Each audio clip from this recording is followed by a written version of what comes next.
background. So you've got all your values as a resource that you can use. Here are the ground rules again that you used on April 23rd, and I'm hoping that you still feel comfortable using these again today. I think I'd like to add something. Probably today you'll want to bring up examples to illustrate a point that you're making, and I think we should really do that in the most constructive way possible. One that doesn't just start attacking, but is really illustrative. So I would just add that to the ground rules. And then just explain some of the other things that are sitting at your desk or at the table today. This one paper that's 2 sheets. This is a summary of the notes that I took of the individual interviews. So it says an image of a well-functioning city council, and one of you used the phrase, the council should be like an 8-person crew team with its oars in the water simultaneously. But then all of these points from 1 to 3, 5 are, you could either say they're in 76 values, their interests, they could be a definition of a high-functioning council, they could be some solutions. I didn't make any distinction. These are just your notes, or my notes from talking with you. And obviously I didn't attribute this to any single person. So it's just a compilation that I thought maybe today would be helpful. So when we're talking about ground rules, or if we're talking about how do you define a high-performing council, maybe this sheet helps spark some of your thoughts. And then the other sheet that's sitting in front of you is just an excerpt from last meeting. And it's just kind of the mutual interest in terms of this process. And I only brought this to again say maybe this gives you some ideas about roles and responsibilities, or the kind of culture that you're wanting to create, or maybe there's some ideas in here in terms of ground rules. So I just want to give you these resources to help stimulate your thinking. So.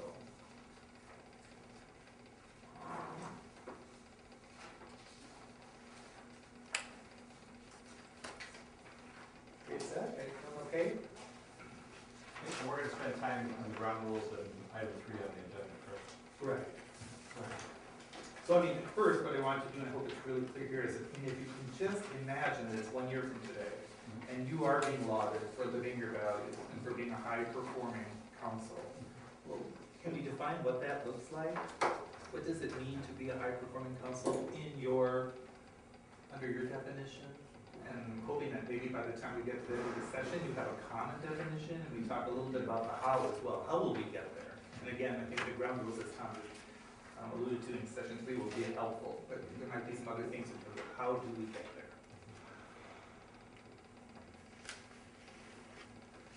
So I'm sorry to have aged you that it's a year from today. Joan.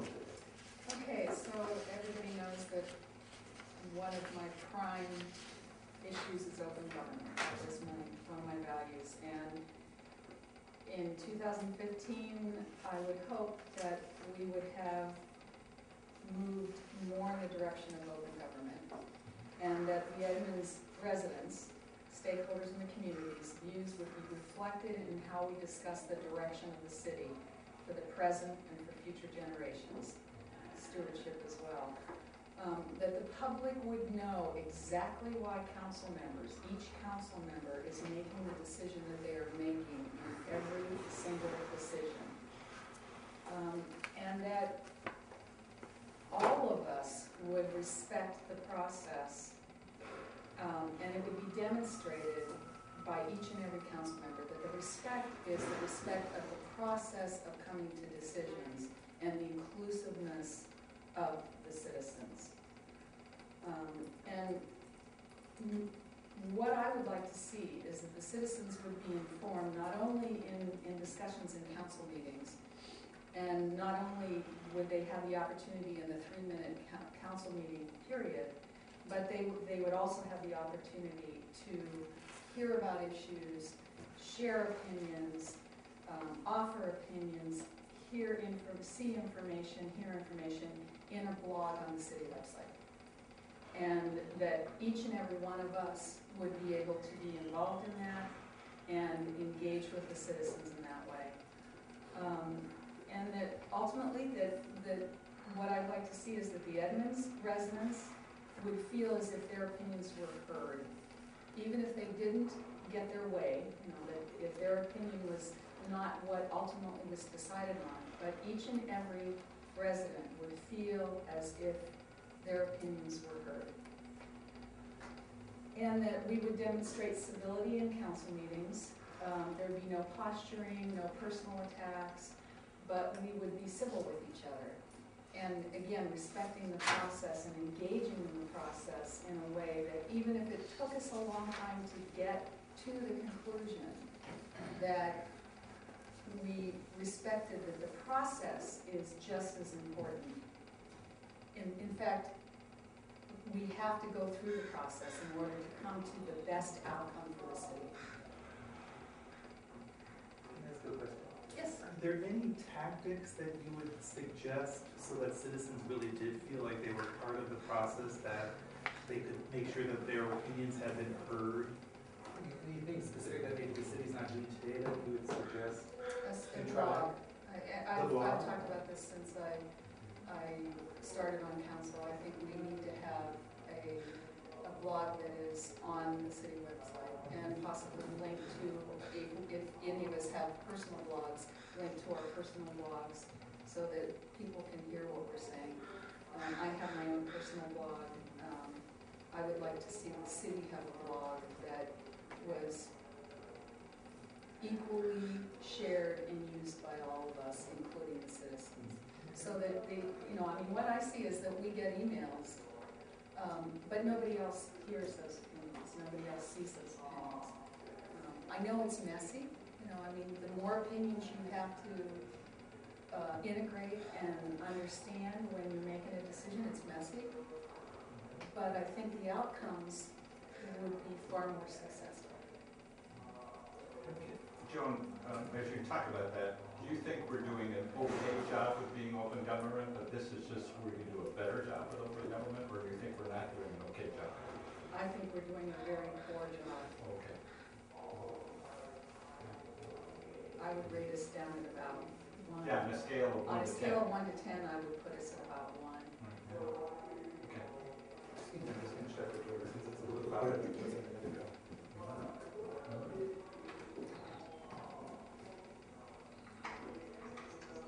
Are there anything else you would recommend other than the blog in terms of getting us closer to 10, in terms of being open government?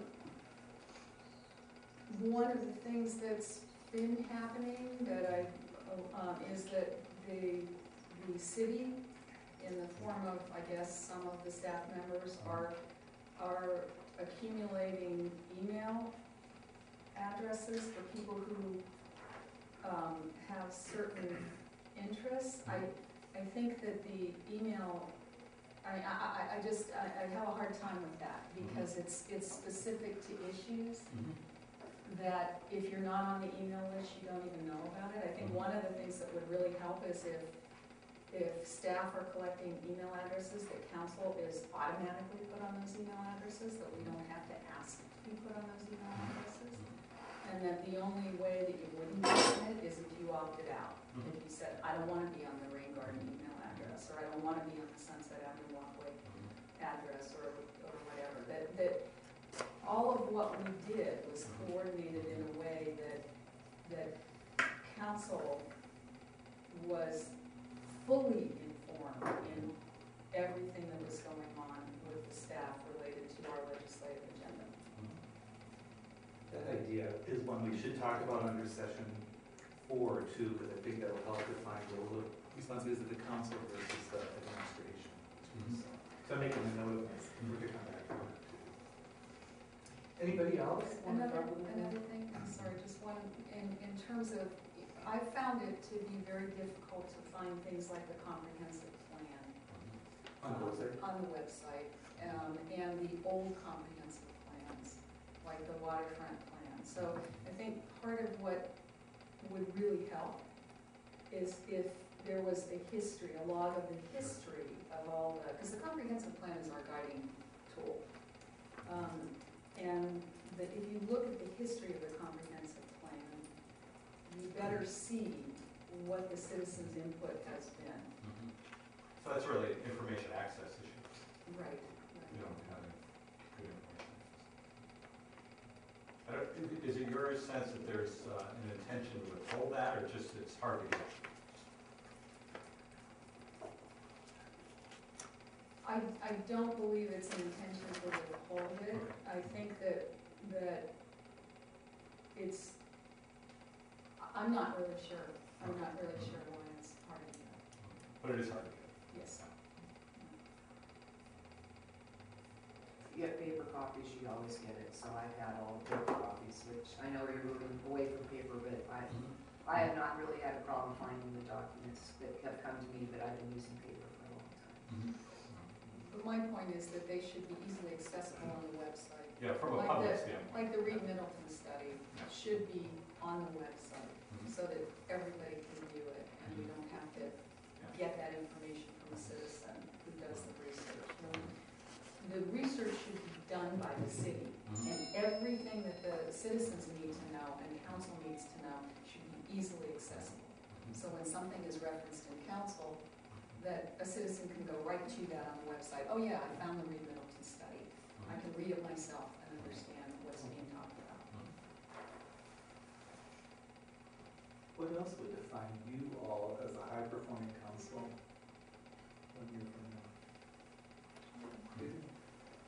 Maybe having open, respectful discussions. I think in many arenas I've served in the last 30, 35 years, that's been a mark of a performing group, is to be able to interact with each other. And some of the things that I think that I can see us doing would be to really listen to what somebody says, not just agree that you've heard it, but really, really listen to what the individual says. To not be spoken to or lectured at, but to have those discussions and have good listening skills. I think making us inclusive of a group and that decisions are made as a group. They're not made in a year from now. They're not made behind the scenes days before the council meeting, but they're really, the discussion occurs with the council and the council alone for most things. I think that would be a good sign of some progress. So two things that are listed in the long list of things I heard from you during the interviews. There's two things I want to mention because you stimulated the thought and remind me of these. One of them, you just said more decisions would be made by the full group, inclusiveness. I did hear from like 3 or 4 of you that you would love it if in the future there were far fewer 4-3 votes. So that's one thing. And the other thing, this is kind of leaping forward toward the end of the day, but I heard from 3 of you that you would like the mayor to downplay or to stop trying to do the vote counting and to back off and let the council do its thing in terms of trying to come to a consensus. Or if you can't come to a consensus, at least have those good policy discussions where you could finally go to the administration and say, here's something we're working on or that you asked us to work on and here's where we are. We haven't really voted, but we know we're not in agreement, but here are the different things we're talking about. So I mean, I guess those are 2 things that I'm reminded of when I listen to you just now. Those are things that are in good democracy. That's democracy. And I think that goes to Joan's comment about process. You know, so what is the process that we're following and how do we develop a nice process associated with that that fits into, you know, the structure that we have as an Edmonds community. Part of my issue since I was mayor last night is it really is interesting when, especially with item 13, how the communication kept going and things of that nature. What I would like to see is the fact that, you know, up until a couple of years ago, we all were talking to one another and looking at one another and calling each other on the phone, and that's not happening anymore.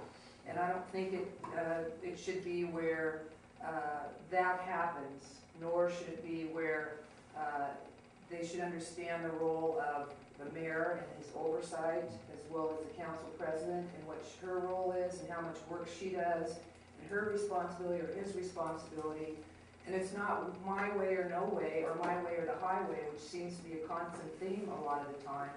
And I agree with Joan, we need to listen to the citizens. I have a lot of citizens that contact me. I'm not in favor of a blog, but I will support you on it. But we went through this blog issue like 4 years ago, and it becomes like a posturing for your campaign, is the way it came out to be. And that's not saying that, I'm just. Never had a blog. No, we talked about a blog like 4 years ago under DJ, because DJ wanted a blog. So I'm just saying that we have gone through that discussion before, and I'm more than welcome to look at it again.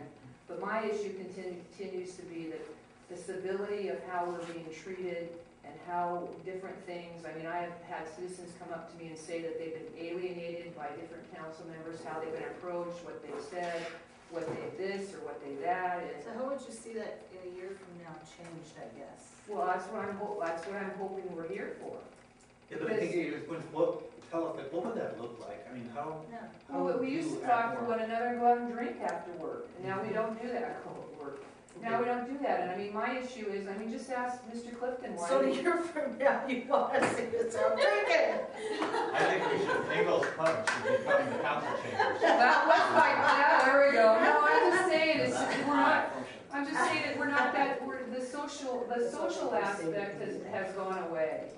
And it, you know, I know that there are certain citizens, there's certain staff members, there's certain people that feel very uncomfortable at how they've been treated, and some have left, and some want to leave, and it's like, I think we need to figure out ways that we can better express ourselves, and I know we're all passionate, but ways to better express ourselves without getting the passion so forceful that it causes others to feel uncomfortable.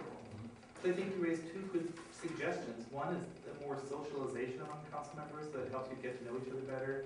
The other one is just even a plea for let's call each other on the phone. And I heard, again, kind of going back, because I think it's tied into what you just said. Because you just said about talking to each other civilly and all that, and Adrian's specific suggestion was like, let's not lecture each other, or don't lecture each other.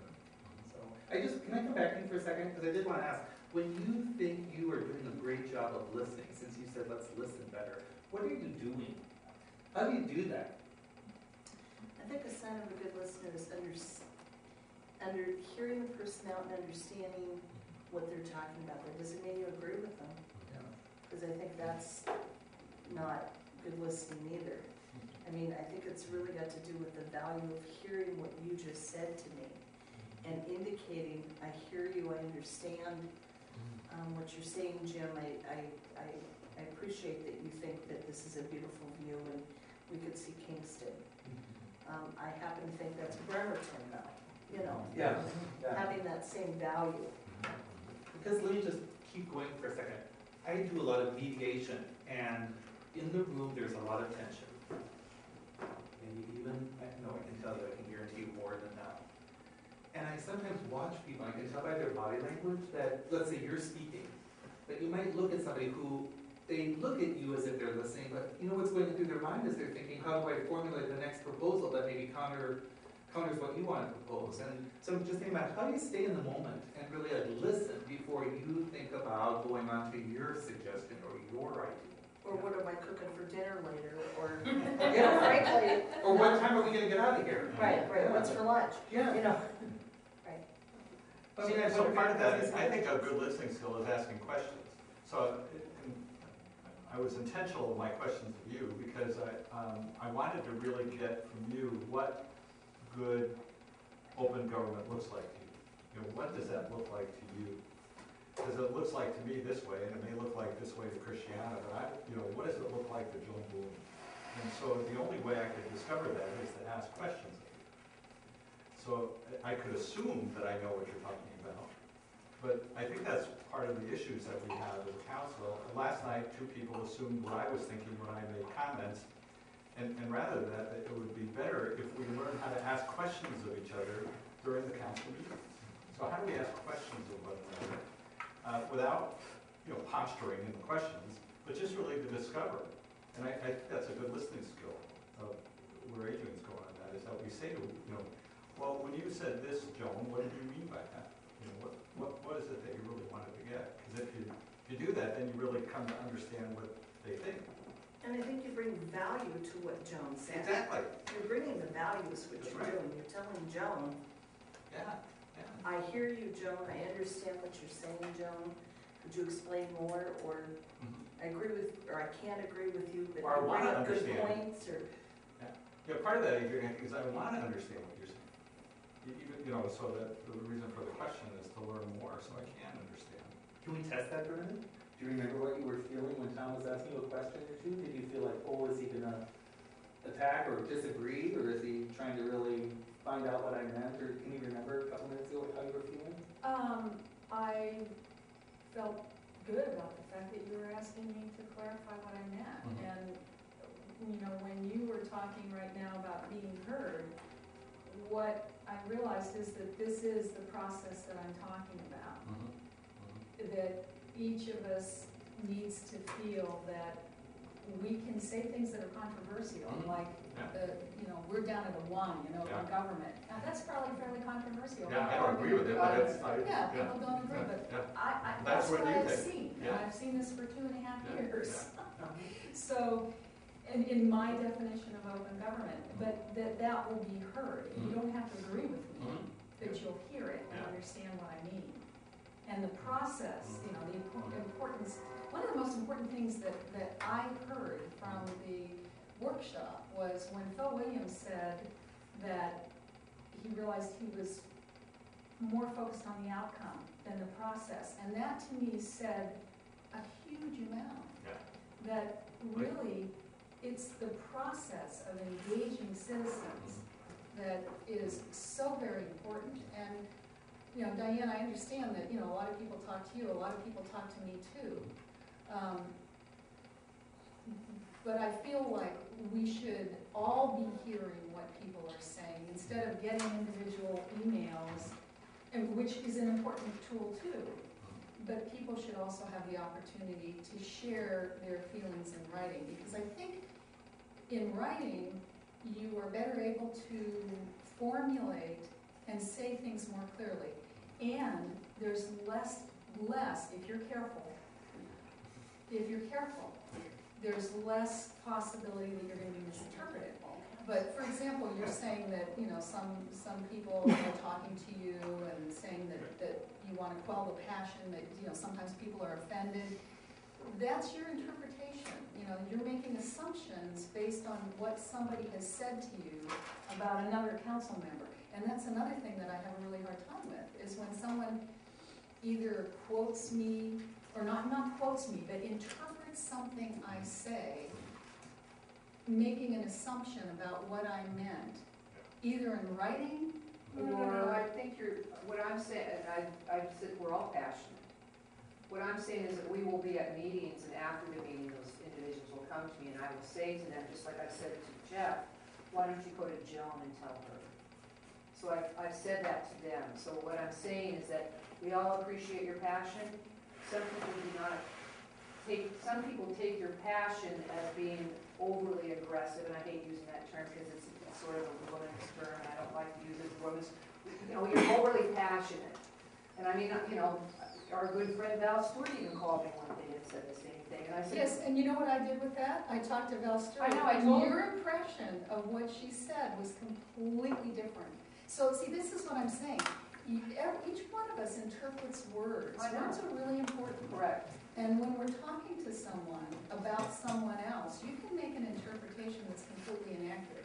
And your interpretation of what Val was saying to you was completely different Which than are we- which the which conversation. one are And we I have a talking- very good relationship I know, with I Val. do too. Which one were we talking about? Is this when I you call? don't even know. I'm No, just let's saying not. that the point is that when you make assumptions about something someone says to you about me, then I think that that's not respectful of the process in some ways, because, well, let me put it, and you know, I feel offended by that, because then you're interpreting something and it's I'm not criticism. I interpreting, feel it I'm as a just listening to what she said. Right, and I feel that as a criticism, and you're trying to tell me, don't be a certain way with a citizen when...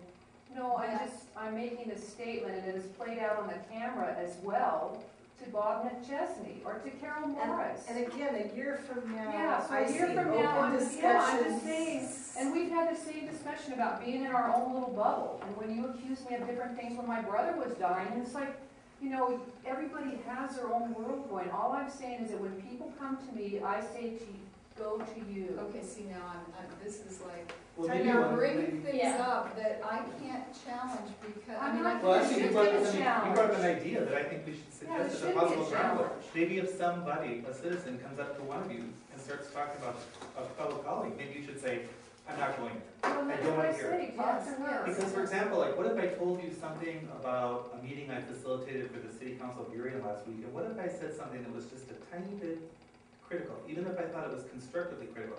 In your minds, you might think, gosh, I like working with Jim, but he works with the Shoreline City Council just down the street. What if he's saying something about us to them? So it's like, you might wanna just stop that, and just like, if a citizen comes up to you, just say, sorry, I'm not going there. If you have a reason to talk to Tom, or Joan, or Adrian, go do it, but I'm not listening. Because I think it's really dangerous. I appreciate your point about, and it comes back to Adrian's point, it comes back to the point you've been made, Diane, about let's not assume, let's not interpret. We've got it as a ground rule for today. Number 3, assume the best intentions. If you find yourself making an assumption about what people are saying, do what Tom did. Ask, get it out on the table. Right. But I feel like maybe now we need to be kind of more black and white. And if a citizen comes up to you and starts talking about a fellow council member, say, not going there. Stop. Laura. I've actually had to script it a little bit in some cases. Because your first reaction when somebody comes up to you and says, well, isn't Joan passionate? It might be, heck yes. And so I've actually practiced little scripts so that I can rephrase it, or, you know, well, you sure don't seem to get along with so-and-so. Well, Then we're you go, still, "Hell yes." we're still, yeah, no, see, I'm just like, I don't go there anymore, like you said, it's just like, we're still working on our, you know, working relationship. I don't go down the, let's rag on somebody behind their back route anymore, and, but it does take effort. I can't just sit there and go, now Joan's like totally chill. You know, I can't do that because, you know, we probably are all passionate, to be perfectly honest, not to pick on you, Joe, but we But wouldn't, that's why we're here. we wouldn't be doing what we're doing. Yeah, if we were passionate. Yeah, that's- so anyway, I think, you know, just as a tactical, tip, if you work on it, if you think about it, you can begin to do it, and it's actually great because then you don't have to have those discussions. And that's what I said. Can I just say, I think your script about we're working on our relationship, something to that effect would be Shaking good. your head no. That's what I said, I told Val to call you. Okay, going to Adrian. It does get a little frustrating to hear from a number of folks that, well, a citizen told me this about you, or that, it's almost like spreading gossip, sort of, because by the time it comes back to you, it's minimal secondhand, sometimes even more, and it would just be clear if people didn't feel, because I think certain people are more, and I'm trying to phrase this in a positive manner, certain people are more susceptible to other people's comments. So there are certain people that many people from the citizens go to because they know they have an ear. They'll be able to say, you know, that Jeff, he's such a coffee We all know drinker. about Jeff. He's such a coffee drinker, he just drinks way too much coffee, whereas if they would come up to the people and people would say, I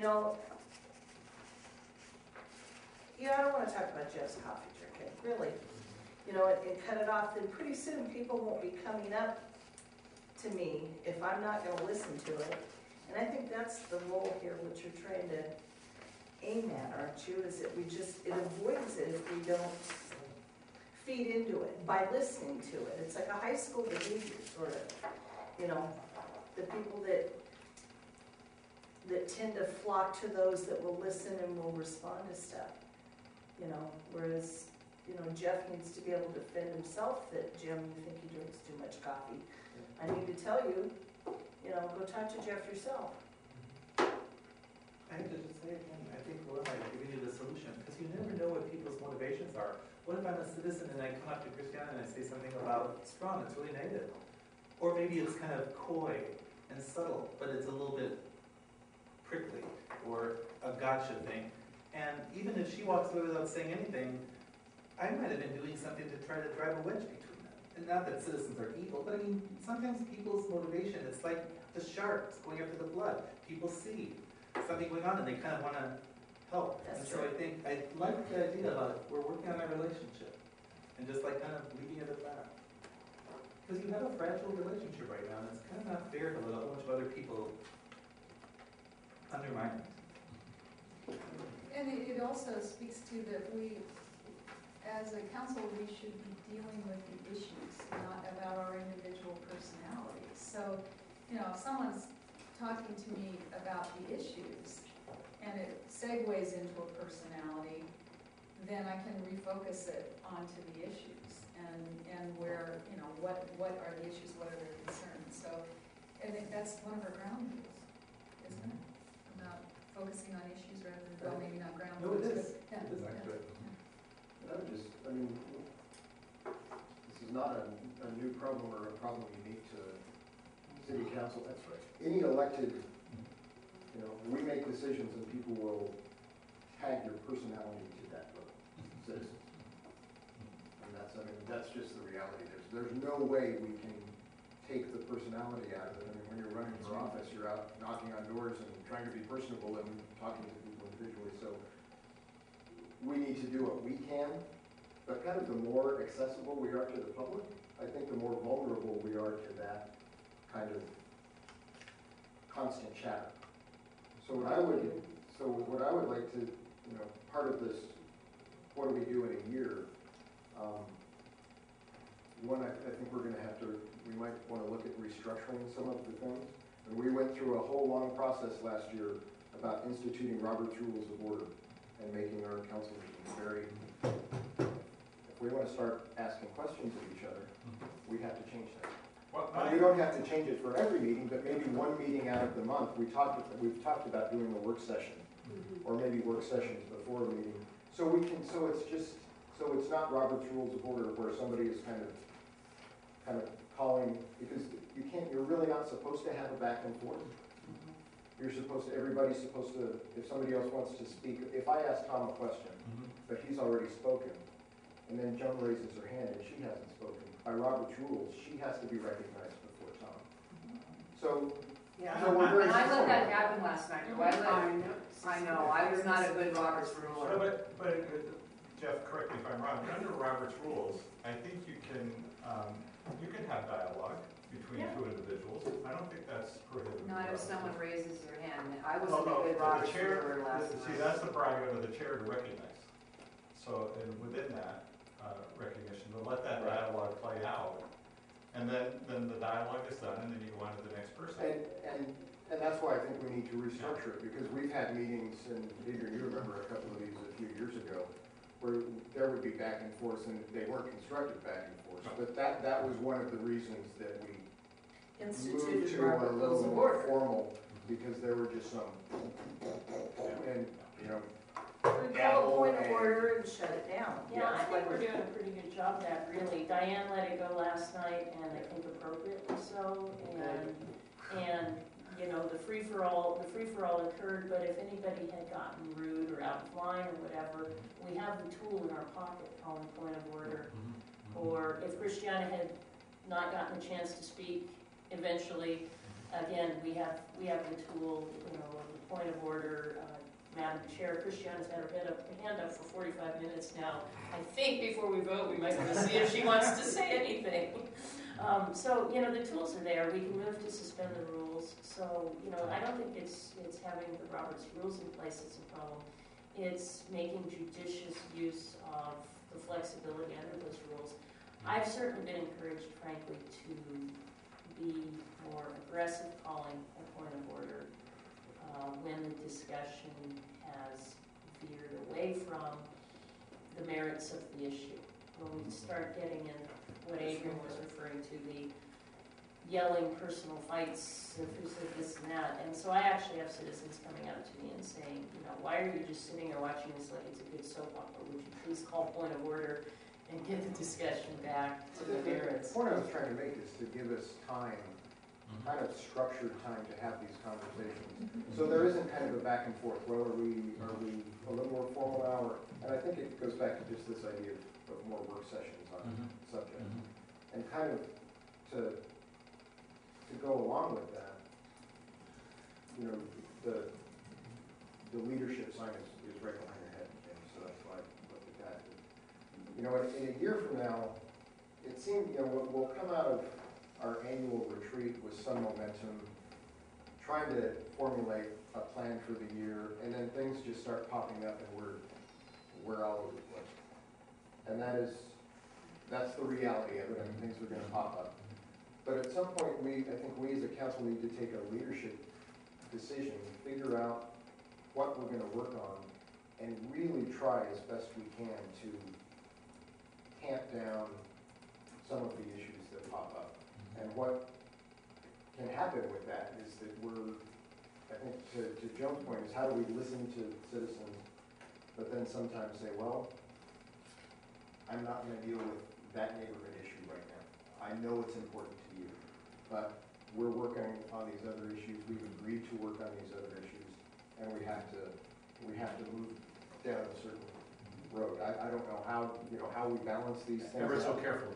That's how we do it. But citizen input is fantastic and is really kind of the core of what we do. But at some point, we're elected to lead on issues and make decisions about issues. And I think that sometimes is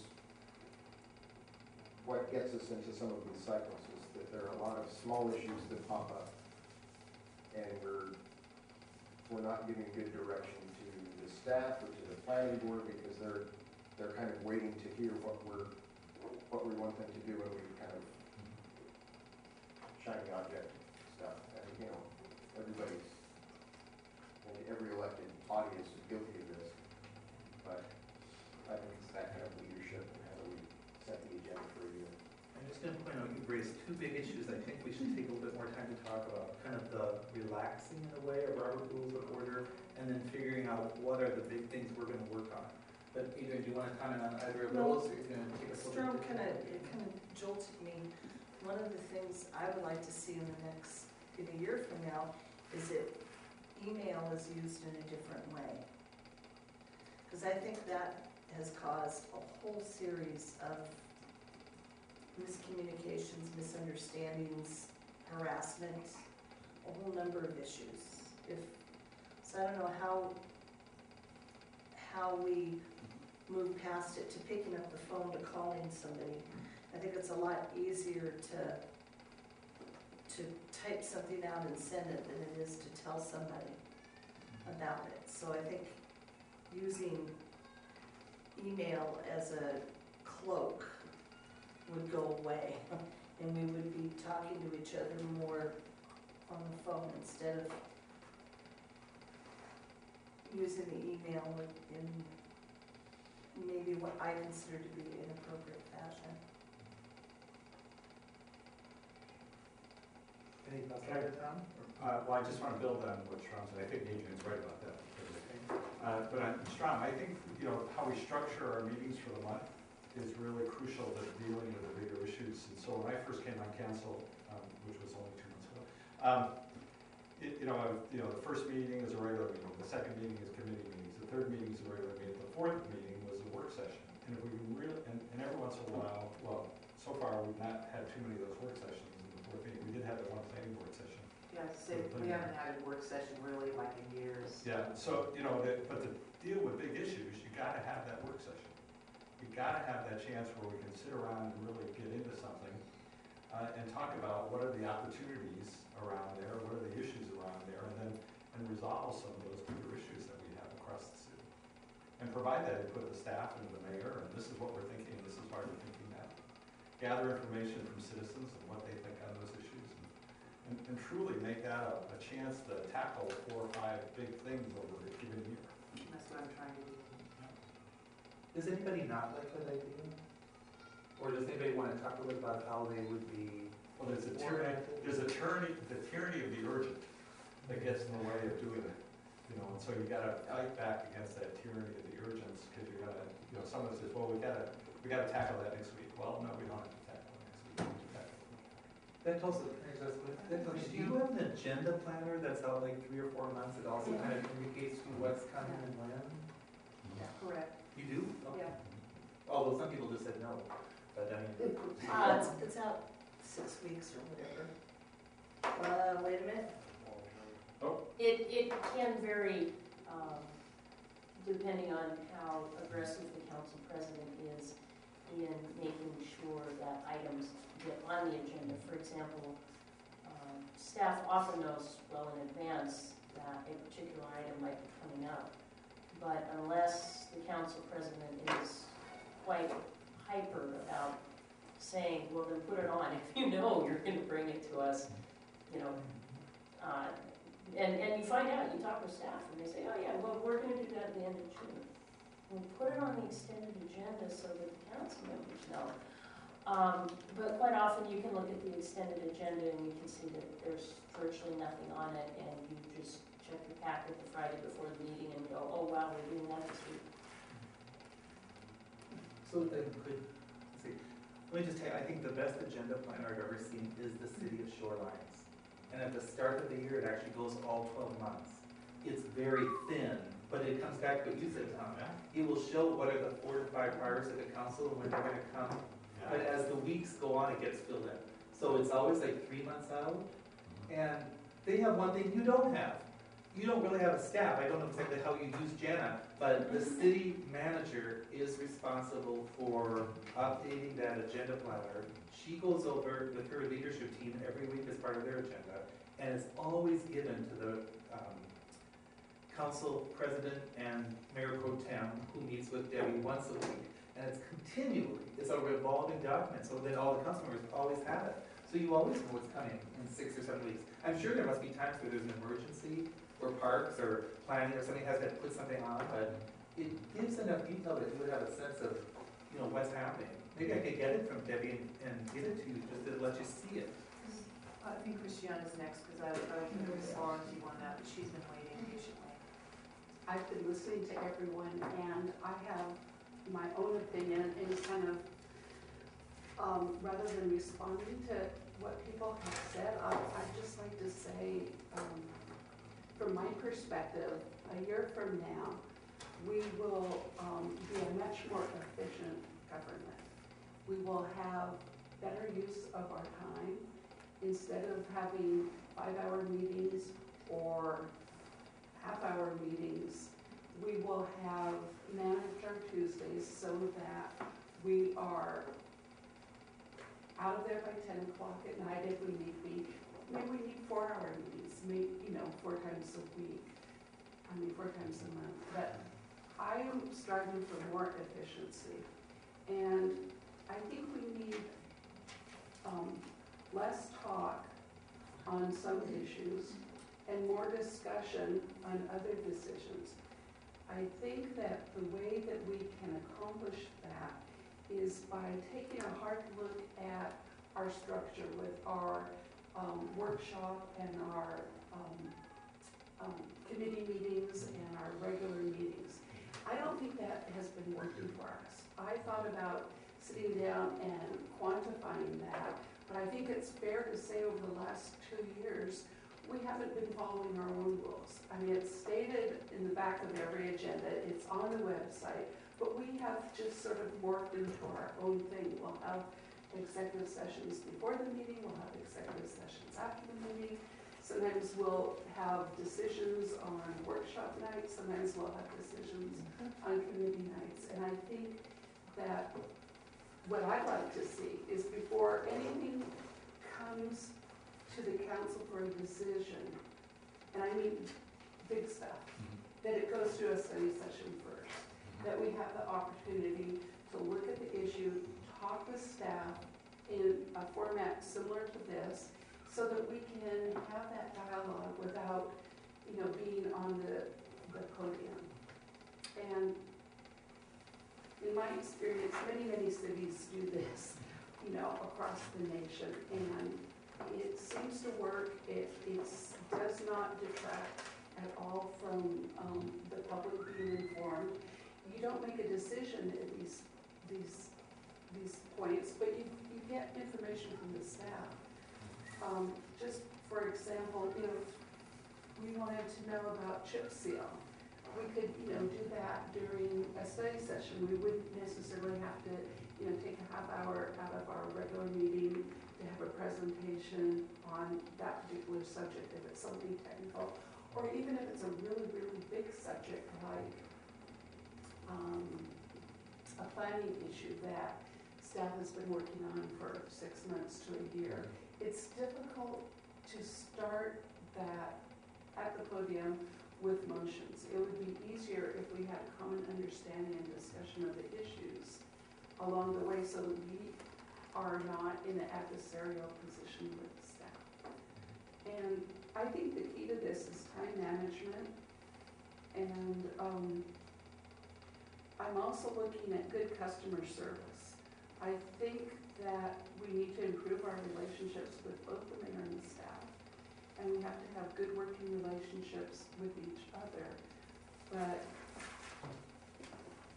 I feel that we're a representative form of government. We have 40,000 people that we represent. I do not want to have an individual discussion with each of those 40,000 people. I think there's a difference between public information and public involvement.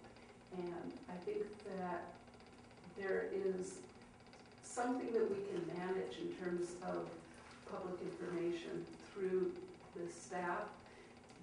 But public involvement is almost a different animal. They're two different things. And in my opinion, we need to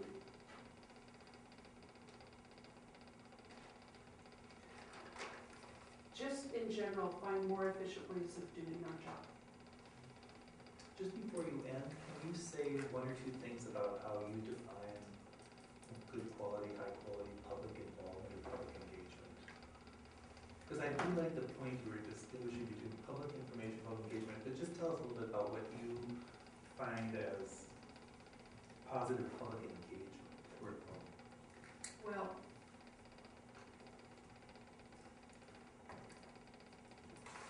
there are so many different tools you can use to engage the public, but for me, the best definition is to have an opportunity for everyone that opposes the plan, not everybody that agrees with it, but the people who oppose the plan, to have the opportunity to have input during that decision-making process at key points. If you don't do that, you can undermine the entire process. And how that can be accomplished is in many different ways, but I don't think we need to have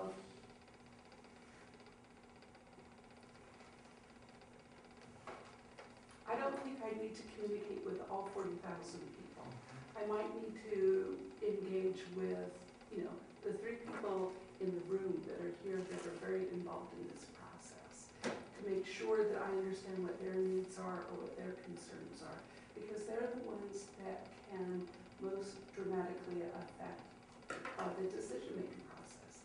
And that's kind of a narrow view, but that's been my experience. You guys are coming up with so many great ideas, and going back to Strong 15 minutes ago, I kind of want to come back with all the ideas. I don't want to lose them, but can we just pursue this for a second more? Because as I'm listening to you, and you just mentioned 3 people sitting in the audience or who might be testifying or whatever, I'm wondering, can you guys do what Tom did with Joan? Can you, if you're listening to them, to show that you are hearing them, can you ask a question, or is that not allowed? Well, I would, you know, that's one of my, as a newbie, I would love to engage a citizen during the 3-minute time frame to ask them a question. Rarely, the mayor will have someone come up and answer. And I want to get back to your shoreline mayor Yeah, we'll do that in a Yeah, minute. I and promise the you, that's, joint meetings yeah. and the joint, because Laura and I know about agenda plan. So, but, you know, to have that ability to have the dialogue and to interact, I think that would enhance our service as council members. Because you just sit there and listen and nod. I mean, does it violate the law, or if you just said, like, we're gonna make sure we preserve that person's 3 minutes, but if we have, and the grumble would have to be, we're not gonna start fighting and engaging with her. Right.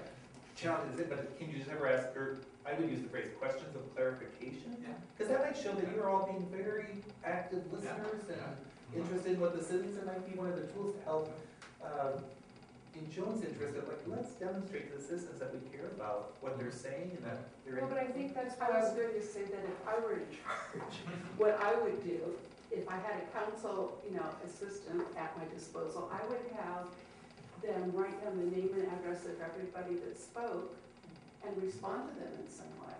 Because we have citizens that come and say things that are quite dramatic.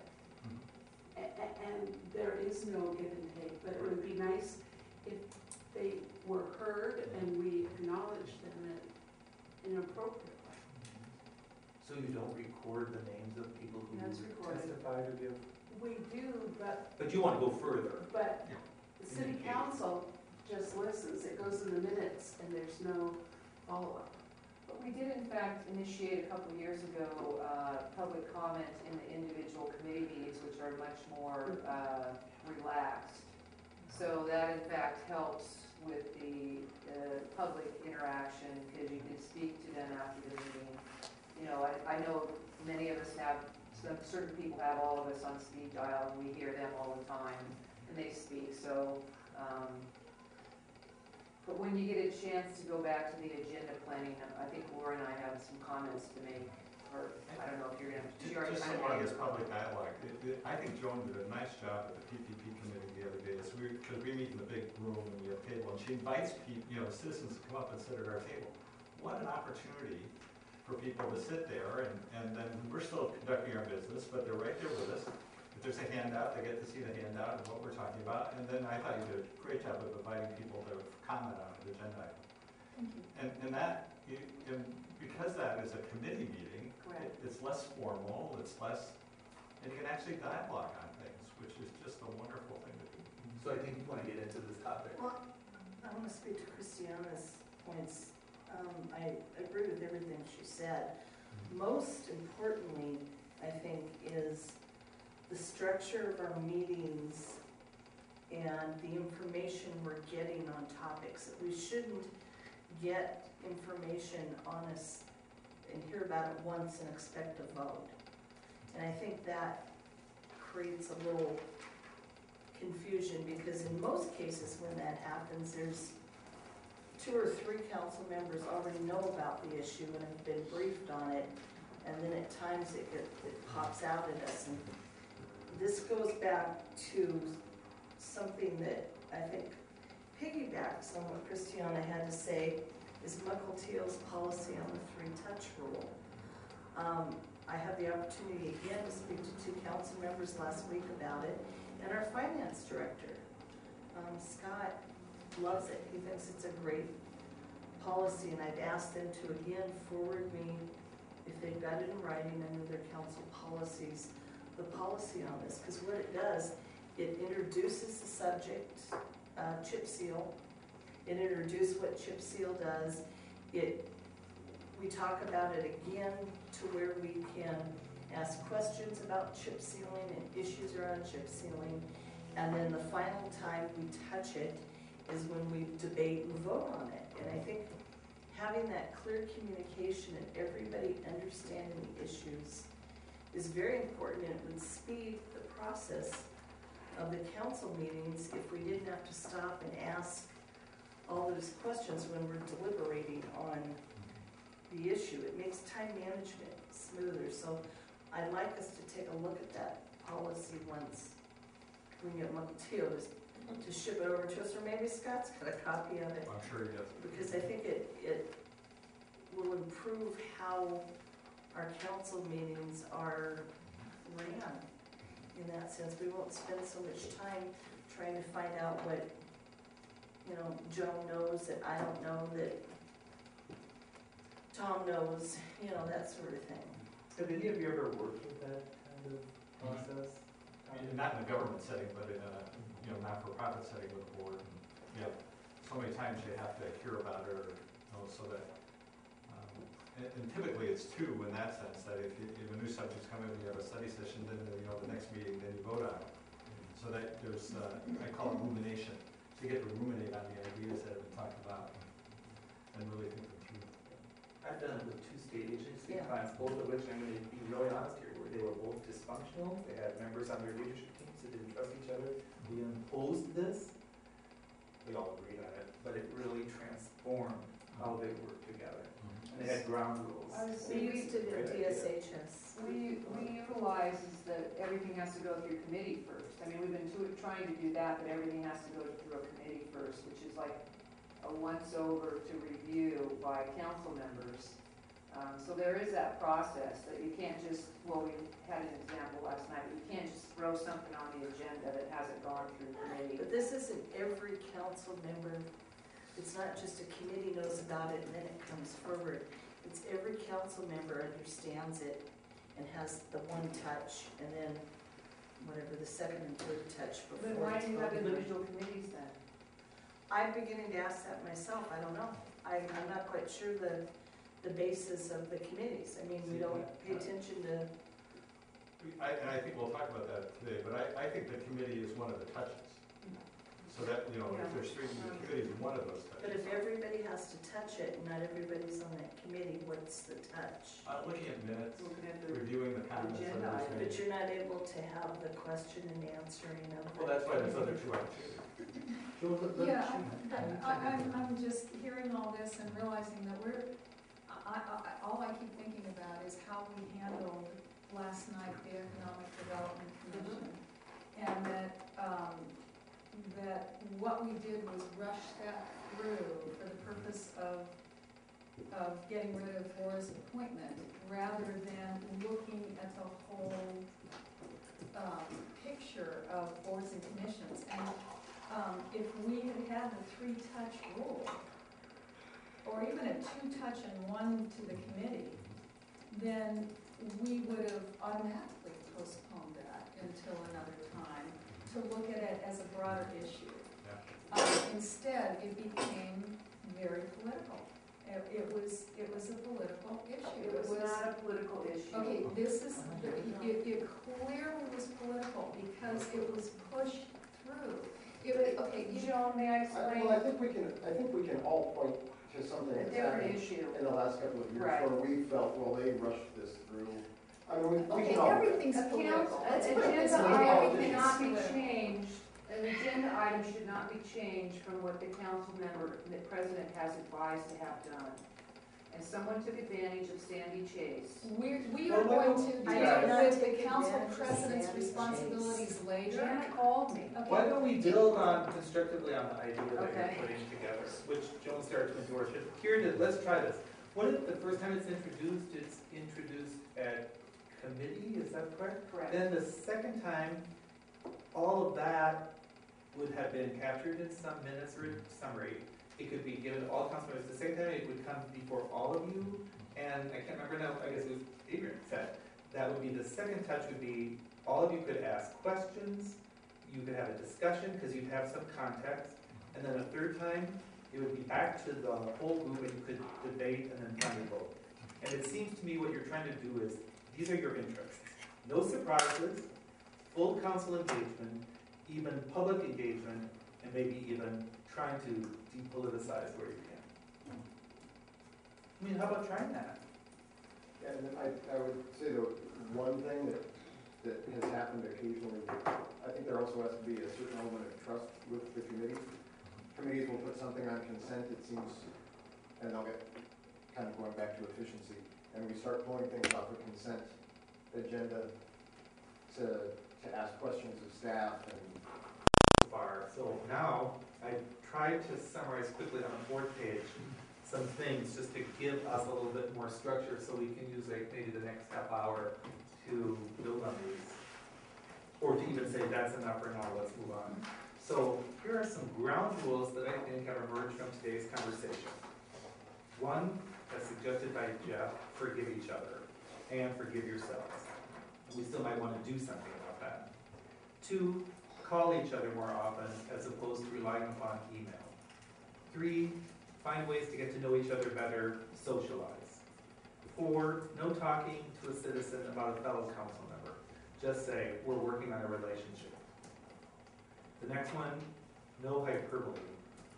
And then next is listen.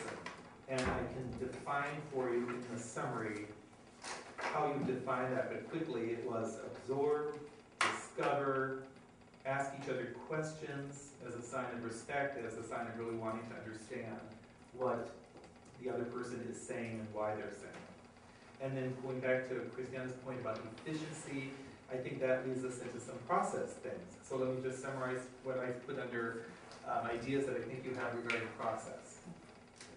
1, every year, come up with some big picture policy priorities. And maybe one way to think about it is the question that Jeff posed. Is it important to the 40,000 citizens of Edmonds or to 1 or 2 or 3 of your constituents? A second process point would be to use and maintain an agenda plan. And think about it in terms of like maybe it highlights things that are coming up in the next 6 to 12 weeks. Hold a regular study session. Make sure that you hold that consistently. So I guess what I heard you say is that would be once a month. This is maybe not the right word, but it's kind of like relaxing Robert's Rules of Order enough so that you have really meaningful, purposeful conversations that don't get too stilted and stifled by procedure. The 3-touch rule is another idea. And the suggestion was to talk to some other cities about it. And I actually did appreciate your point, Joan, and I guess I think I might be a little responsible. I didn't mean to try to compare you to Shoreline, and Shoreline does have a different form of government, but I do think maybe there are some cities like Mukilteo, Shoreline, maybe even a couple with strong mayors like yours, whether it's Redmond, Federal Way, where you could just go and look at some of the tools so that you're not having to completely reinvent the wheel. So the idea of the 3-touch rule. Then committee meetings. I think what I've heard you say about them is they're informal, so therefore they're almost a little bit better place for some good discussion. They could informally involve citizens the creative way that Joan did it at the, is it the PPP meeting? Yes. It was called? But then I also think you were just talking about, let's kind of re-examine their missions, their relationship to the council. Maybe you even need to think a little bit about some ground rules for the committees. And coming to Adrian's point, maybe you should even examine whether you really need them, period, or whether you should have some different ones. And then Christina brought up the thing about the council packet, and your point was that you as council members receive it on Friday for a council meeting that's held on Tuesday, and might that even be able to be changed? So those are all the different things regarding ground rules and process that I've heard you say so far today. And I just, back on this in May 21st of 2015 or 2019, or kind of to Joan's point, if we can set up a process, or these processes, doesn't matter who's the mayor or who's the council, if we can have just a little idea, when somebody steps into the role as council president, I mean, usually it's just, there you go, make it up, so you're making it up for the first few months, and then, because there isn't a process. I mean, Jeff asked me the question, who does he respond to as the city attorney? And I was like, oh, maybe you say that before. I do have a book now that I had Jana put together, so I'm going to pass that on every year. So I think that's, one idea is to just, set up these processes without personalities, without, just so. Yeah. And then when a new council member comes on board, they have a place to go look to see what the process is. And, how to So the question, is that something that we have to codify in order for it to be, or can it just be included in the council handbook? Let me put it this way. The easiest way for me to find stuff, and probably for others to find things, is to put it in the code. The code is searchable. I don't know of any other searchable database of city rules. And so, for example, if you all remember that resolution from 1974 that used to govern our procedures, there was no way for me to find that, right? Somebody had to give me that. So one of the advantages the way we're currently set up of codifying something is that it makes it easy for everyone to find it, including the city attorney, whoever the city attorney happens to be. So you were talking about codifying The procedures or procedures that something we're for being a talking council about for president? council president and for committees and, Oh, And it's already codified too. I mean, the council president, that is codified. There is no, codification of the committee role and the committee, you know, and there's no codification of who directs the city attorney and that sort of things. But the council president's roles are actually one of the few things that are set forth in the code that we've been talking about today. I'd like to share some experiences I've had on the different committees. Last year on the PPP committee, we were basically told that we couldn't discuss certain planning issues. They said that, well, these have never come to committee. We always bring them to full council. And I thought that was a very strange way to manage the subject matter. And then another time I was told, well, they don't take direction from just the committee members, 2 committee members. They wanted to take direction from the full council. So then I sort of telephoned people and trying to get, feedback. But I think that is probably, a very strange way to proceed. can you give Can I an ask a question? example? Yeah, that's. An example of an issue that you wanted to come before committee but didn't? And give a specific example of something that they said would not come before committee, it would go to full council. Well, I can probably, without getting into nitty-gritty detail, I think the issue is probably the stuff that goes to planning board. I think there's always been a question about, because the planning board is statutorily required to review zoning code amendments and things like that before they come to council, that is our GMA public process that is to go before the planning board. I think that maybe what you're remembering is the suggestion that instead of taking this issue to committee, it goes to the planning board, and the planning board makes a recommendation to the full council. Does that sound right?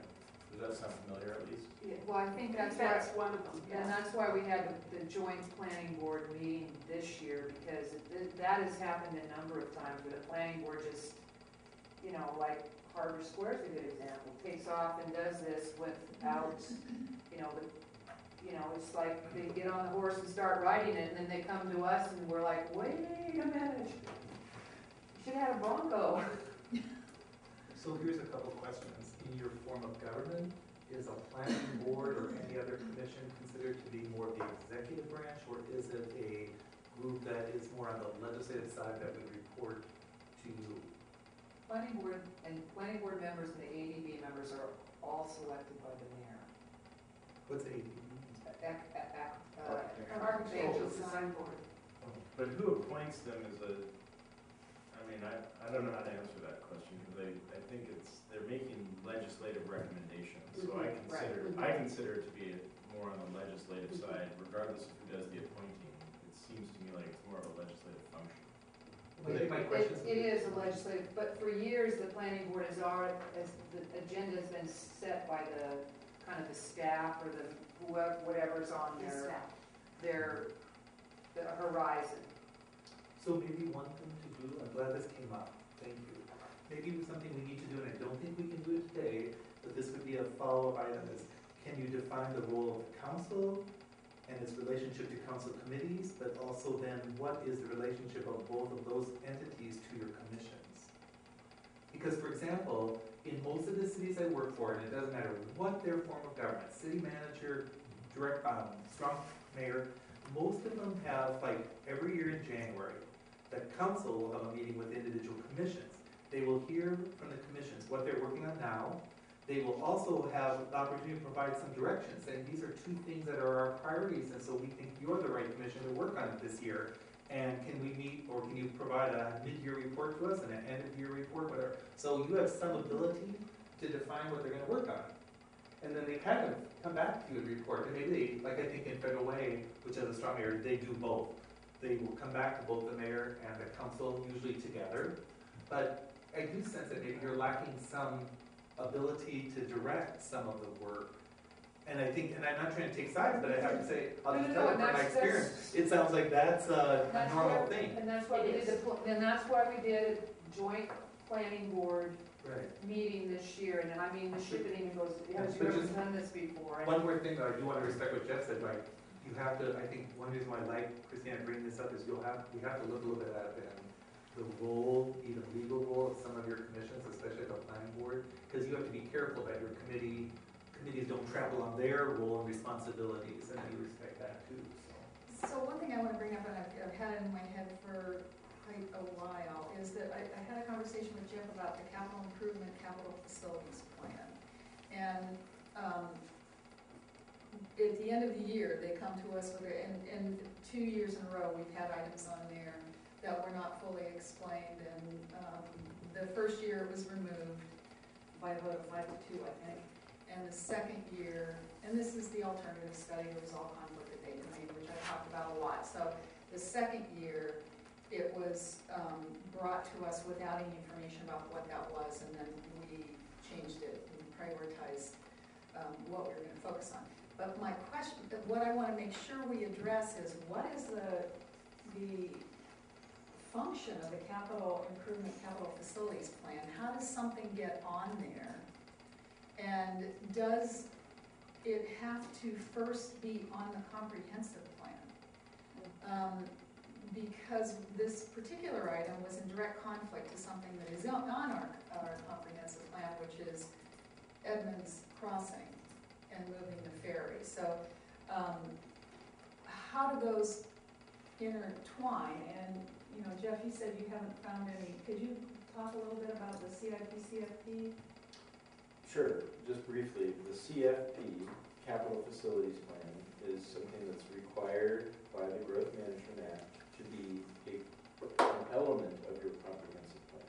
So the CFP is part of your comprehensive plan. The CIP is something that does not exist in law. It is something that the city uses, I believe, as a budgeting tool for capital projects. So it's sort of, I view it as sort of a component of the city budget, but there is no state law that talks about process or content or anything like that regarding a capital improvement program, capital improvement plan. TIP, so I'll make it a little bit more complicated at the risk of creating confusion. The TIP is yet a third thing, which does transportation improvement program or Yes. plan. I can never remember what it's called. Program. Yeah. So that is a creature of state law that we are required to have, and also has a relationship to, I think, both your comprehensive plan and your city budget. So I sort of view the TIP as almost a hybrid of the CIP and the CFP, but only on the subject of transportation, whereas the CFP and the CIP can be on things other than transportation. So it's probably confusing, but it's sort of, if you sort of think of it as a Venn diagram, it makes a little bit more sense. Laura. Yeah, I'd like to chime in here on this because one of the problems with these documents, and maybe this is something we can work with the administration on, is how they're used. In other words, I think that staff may to some extent have the impression that if it's in the plan, then they're going to, or they're supposed to do it no matter what. And that, of course, puts council members in an absolutely horrible position. The example, within the last week, I've met with somebody about a quiet zone to make some improvements so that the trains don't have to blow their horns as they come through Edmonds, which sounds on its surface like a jolly good idea. Why wouldn't I want to do it and put it in the plan? But if in the process of dealing with this issue, it turns out that the result of this is that, 18 properties have 16 times as much noise because we've achieved a quiet zone by putting in a directional horn that blows right into their property. Now as a council member, I'm more concerned. And quite often we're in the position of make your decision up front. We'll show you the design later. In fact, we did it again last night. Give us approval for this project. We'll show you the design later. Or in the case of the Five Corners roundabout, we never actually got to see the final design. We were just told it hadn't changed much, just, you know, a little bit of this and a little bit of that. And I don't like to view our approvals. Was there any hyperbole in that? In that, it's always millions with me. I don't. So there was, you're finding because you said a little bit of this, a little bit of that. So There you go. See, I'm improving already. Good. I guess the point is that that's not an easy way for a council member to operate, because I don't want my first decision on the quiet zone to also be my last. I want to have the ability to put the quiet zone in the plan, and if I find out that indeed, in order to get the quiet zone, we have to blare a loud decibel noise We make into a noisy Dimitri's, zone. We make a noisy then, zone. then that changes the issue. I don't want it to be that once I've made that first decision and put it in the plan, man, that's it? You're just gonna go do it no matter what? No inputs, no, maybe we even have to not do it. Maybe we even have to decide we're not gonna do a quiet zone after all, for whatever reason. And so it's a little bit of something that I think we could work with the administration on, is to appreciate where this sticks council members. As last night I said, well, is the sidewalk, or I would have said, is the sidewalk going to be on the north or the south side? Where's the rain gardens going to be? Okay, we don't get that chance. We have to approve the project.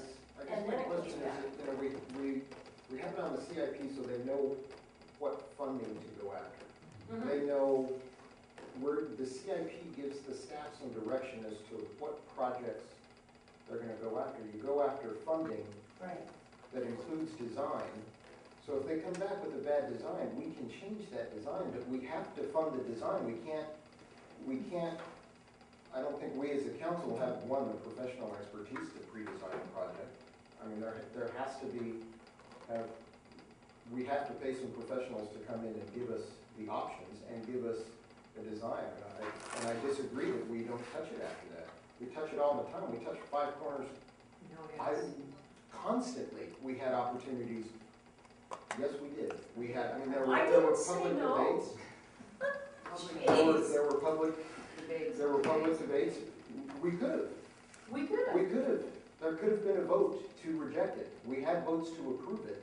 So there could have, therefore, we had a vote that could have rejected it. We didn't. We approved the idea, we approved the funding, and we approved the plan. So I'm not sure, just because, I mean. Okay, so as I was saying, what I would like is that the first decision does not have to be the go-ahead forever, and that, you know, the designs do come back. And it is true that we do have chances to reconsider, and, you know, we get told interesting things like, well, if you do that, we'll never get a grant again if you don't go through with it. Or in the case of Five Corners, we never actually saw the final design because that would have cost, you know, I don't know, X thousand to produce the final design to show us. So we were told that we weren't going to do that. But in the case, for example, of the quiet zone, I really don't want my decision point to have to be before I know what's entailed. That first decision for me is just, is this something I'd like us to look at? Or go get funding on, design funding or something. I don't really want the first decision to have to be also the last. And now Isn't that the point of the CIP discussion as to whether or not we put something on the CIP? Yeah, that's Is what to I have brought that up. first- Yeah, Right. can I actually say something But I about that? don't want Because, to get so. and that's what I know, I understand that. But I'm saying that I think that looking at the process, not right now, but that those two issues will really demonstrate what my concern is about open government, that we don't have it here. And that when we're making decisions about large things like that and asking our, and saying, giving our staff permission to go to the legislatures and ask for $1 million one year and $1 million the next year for a study without an appropriate public process and without that being on the comprehensive plan, being guided by the citizens, we are doing a huge disservice to open government. So I think those two examples Can I just are ones that we should and can look at with the mayor and staff, because those were mayor and staff-driven projects. So can I just back up a little bit on it? I agree with you on the Sunset Avenue transportation, but it started out as a Sunset Avenue bluff. And that is where there was public comment. So I agree with you that what has happened is sometimes it gets on and then it morphs into something else, and it morphs into something else. And now suddenly we have this issue where we're trying to look at the project where in fact it did start out as a bluff in Falia, and the whole, you know, the people on Sunset were part of that process. But I do want to say that I agree, but what happens is some of these projects, they don't meet the RCO standards, so they try another avenue, which is the transportation. And so, again, we're still working on that, so don't. No, I know, okay. I'm just, and it's all public, Yeah, and, you know, the yeah. public knows a lot about Right. that item, so we're not reaching any. Yeah, no. It's not like, this is still part of the But process. I think this is gonna be a very good example, because I think we're Yes. moving through very meticulously and very pragmatically. But how I interpreted last night, not to digress, but how I interpreted last night was that Phil Williams was looking for the approval to go to have the public hearing, and then the design would come back to us and we could say yes or no. And that's why remember he says the public hearing was gonna happen in June, and he made a comment, well, then is it gonna come back to us? And he said it would. So I mean, he's first getting the approval then to have the public hearing. And the example with the 76th Avenue and what Adrian was saying with this, and I'm not trying to hop again to another subject, but we did have them come back and show us the design standards after we brought up issues. So I do think. Okay, I'm sorry. Okay, no, I'm just saying, so I do think that we're trying to work with that, because in the past, to me, it was sort of like not really a rubber stamp. Like, this is how it is. It sounds to me like Okay. there could be some clearer definition of, let's say, the role and responsibility of the council in its relationship to council committees, in its relationship to commissions, and then maybe we should, as a to-do, talk a little bit about, can we clearly define what's the role of the council, even in the CIP, the capital facilities plan, the TIP?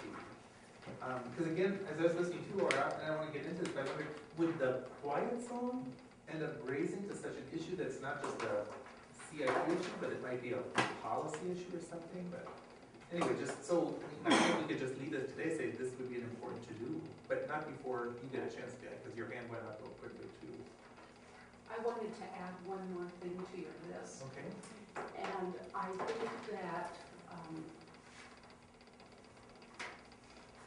I would delete the TIP from that list just because that is so heavily structured that's under control. But what I think is lacking from the capital improvement program is an understanding of the PROS plan, the Park Recreation Open Space Plan.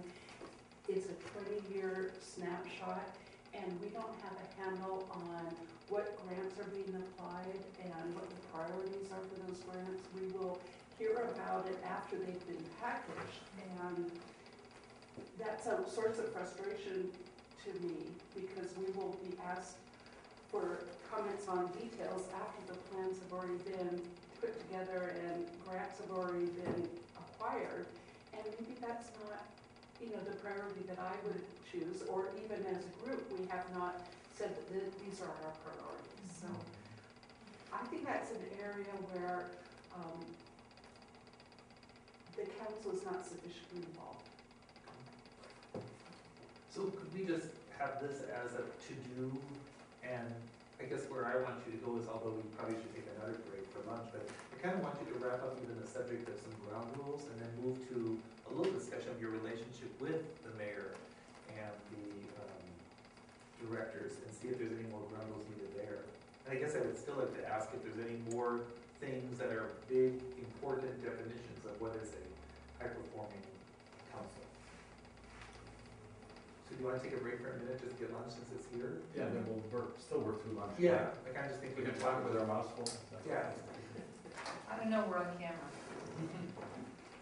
That's right. I mean, maybe there would be some benefit just for us to redo this in an informal way, Dan. I don't think you need to go through all the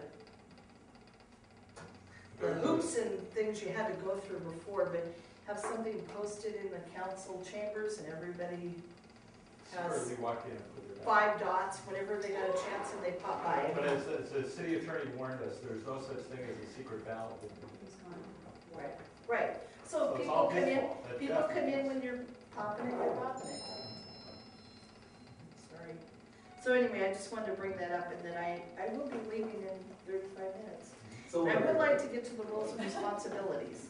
Yeah, I was gonna get you there. So let's, I will type up everything we talked about today.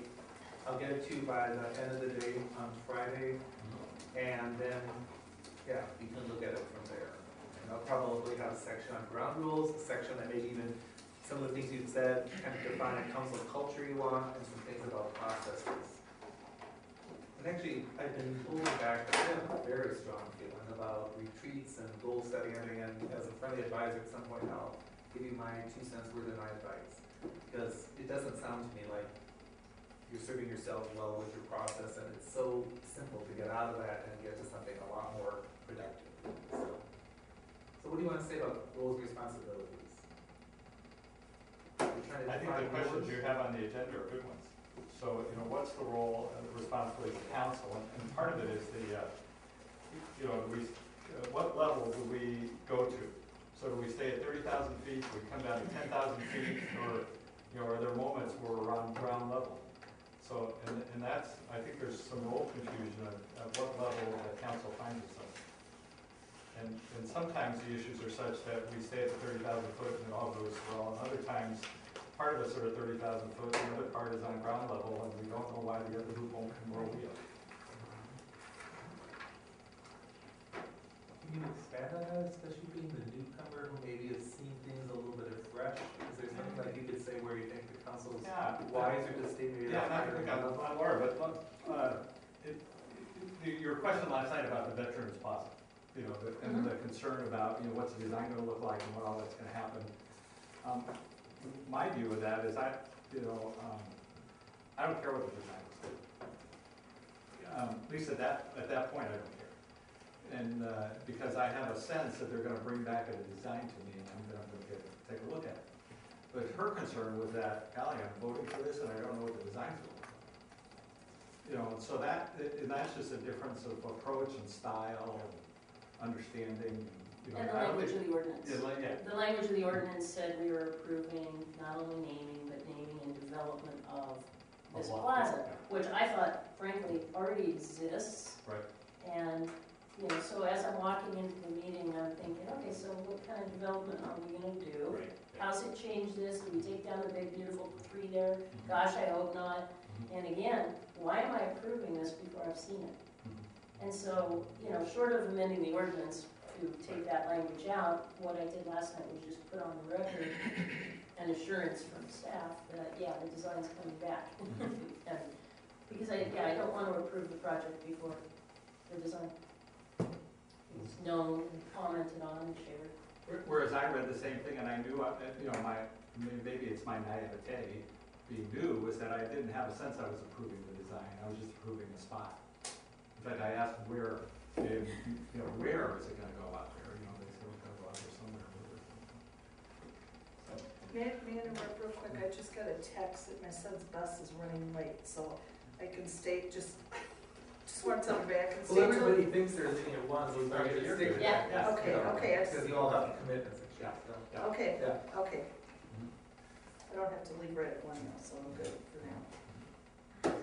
So, but I think that, where's the right level in terms of our role as a council? And I know that's fluid. I don't think there's an exact answer. But, because there's some things that are going to speak to us personally as individuals that we're going to want to get more into the weeds than other things. And I look for those that have been on council longer to give me some advice on council. Can I just ask the two of you a question since you used the word design?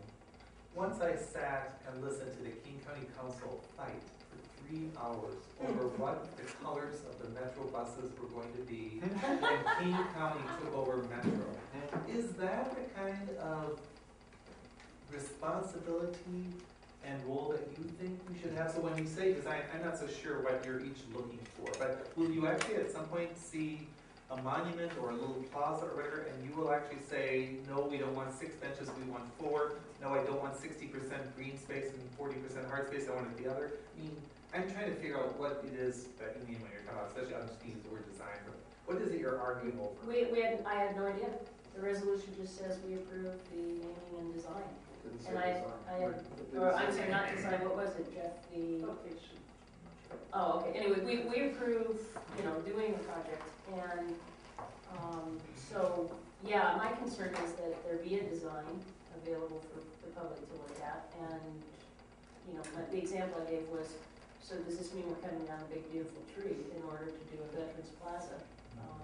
But they were gonna use the wood from the tree in the plaza. So No doubt, or for the monument, so. I guess, and I think that's kind of the difference of style, is that you go to the point of, are they gonna cut down the tree? And I'm at the point of, anybody with any sense of designing that would Now, showcase that tree. Yeah, So I guess, and that's just a different style. I come in from, well, of course. it is, if what's needed is just to authorize the naming, I would just assume the resolution said we authorize the naming. And then I don't have the problem, nobody else does either, we authorize the naming of the plaza. And I think this actually goes back to the idea of getting the council packet on a Friday and voting on things on Tuesday. Because Yes. if you would have called me, I could have said, well, part of the reason of this resolution is to kind of kick off this idea of, one, letting the public know and getting people involved that want to donate some money to either the VFW or the city to Right. kind of create something, and that's why I had that word in there. So there was kind of a method behind that, but we get it on Friday. Yeah, exactly, so I did email Carrie yesterday afternoon, and she didn't have a lot of time to get back to me. I think, I see my responsibility as, I'm responsible to make sure I have all the information I need to make a decision. Whether it's something small like that, or if it's something large, like an alternative study that we're seeking $2 million for. It's my responsibility to make sure I get that information. This is where, we start getting into the roles of mayor and staff, and what is their responsibility to make sure we have the information we need. And on something small like that, that's something you can call another council member about. Something like the alternative study, which involves exploring a tunnel, is not. That's information I have to, actually, what I've found is that it's citizens that bring the information to me.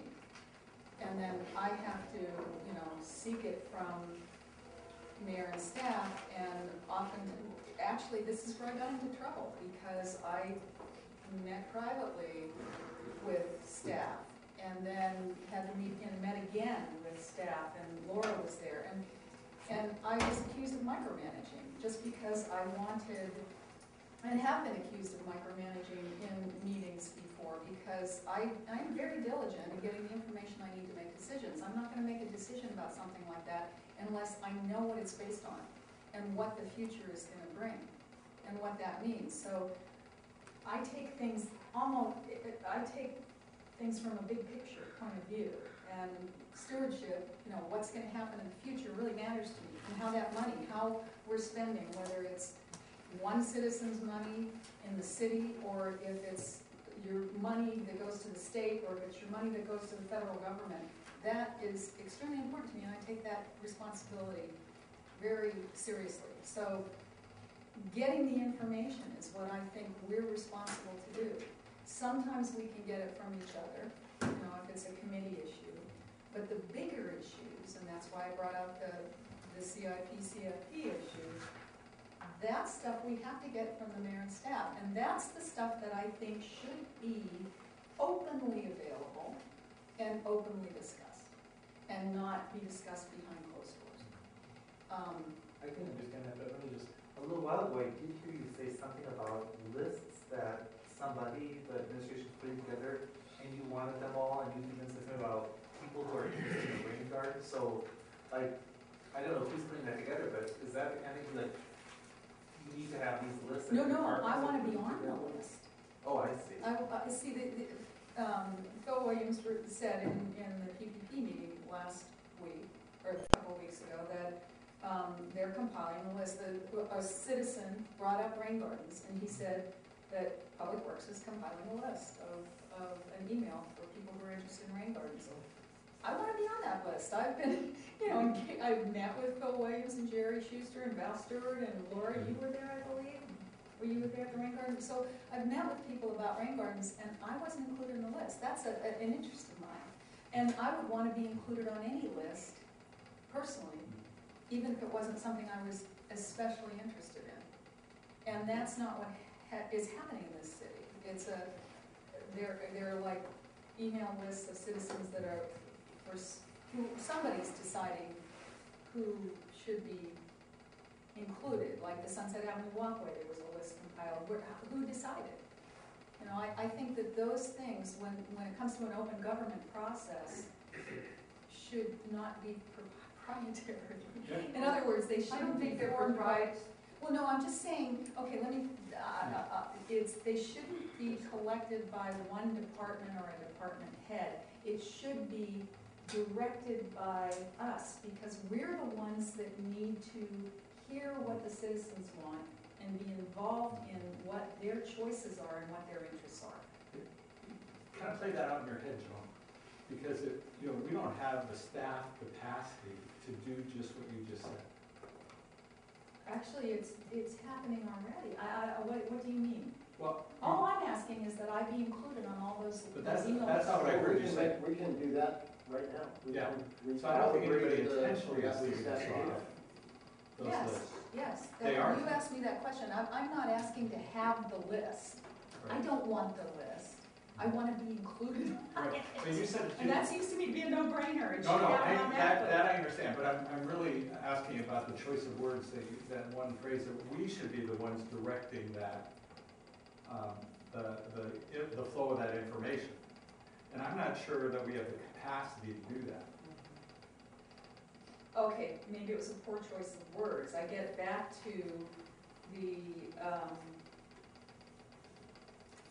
having a blog on the city website and a way of disseminating information that No, is that- not I'm good only there. But go back to the conveying email. information, but getting information back, Right. input from the citizens. Right, no, I So understand that. that's, again, that's the bigger picture, not Right. that I should be, that we should be in control of the email list, not Right, at all. okay, I mean, I essentially. just want to clarify what I heard you say. Yeah, no, I would like us to be included Oh, in yeah, I think that. all communication. Yeah. Well, I can don't just say- necessarily want to be on that list, but they have the choice. If Joan wants to be on it, then great, but I don't need to get the emails about rain gardens, so I'll opt out. Sorry, but Christiana, you wanted to say something. Well, as I was listening to some of this discussion, it occurs to me that some individual council members are very engaged with staff and having a lot of meetings that is information for those individuals, but it's not coming back to the group. So I think that in itself is a strange dynamic. For example, rain gardens, Sunset Avenue, quiet zones, meetings with staff regarding CIP. I mean, it sounds like you go out and get the information and you meet with staff, but that information is done on a one-on-one basis or maybe with another council person, but it's not coming to the whole city council. Right, yeah, that's my point. See, what I saw my responsibility as when that came up on the agenda, to find out, what does that mean? There was no description of what was being asked for, none. So I found it my responsibility to find that out. find what So find out, what does that mean, alternative study to resolve conflicts at Dayton and Main Railroad Crossing? And what are we proposing here? What is the study? What's the scope? So I sought that information so I could decide. And you know, I mean, that whole process was just bizarre, and I got accused of being disrespectful and behind closed doors, and you know, I don't need to go into the details now. I'm saying that that information should be provided to us. I shouldn't have to, and the planning board shouldn't have to see an item and just trust that, oh yeah, this is fine. Alternative study, without knowing anything. Because I look back at the minutes of the planning board meeting, one citizen questioned that. One citizen. But there were no questions or anything related to that from the planning board. So there was no information. They approved it without being given the information, and then they brought it to us, the staff and mayor brought it to us to approve it without any information. Are you sure that, I think, so a planning board approved something without discussing it? It was on a long list. Okay, first you have to understand, the capital improvement plan is item after item after item. Pictures, descriptions. It was the last item. There were no pictures. There was no description. So they were approving that list? Yes, yes. And see, this is, and you're saying it didn't come to council because staff and the mayor didn't bring it to council. They had an idea about what that was, just as the year before they brought the tunnel issue that 5 of us voted against. And if you remember correctly, Mr. Williams said the reason they didn't define it more clearly was because we voted it off the year before.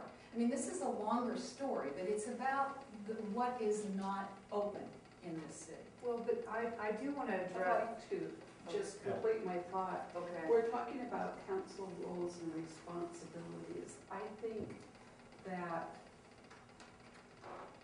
the point that I was trying to make is the information that you sought individually was information that the entire council needed to have. Yes, exactly.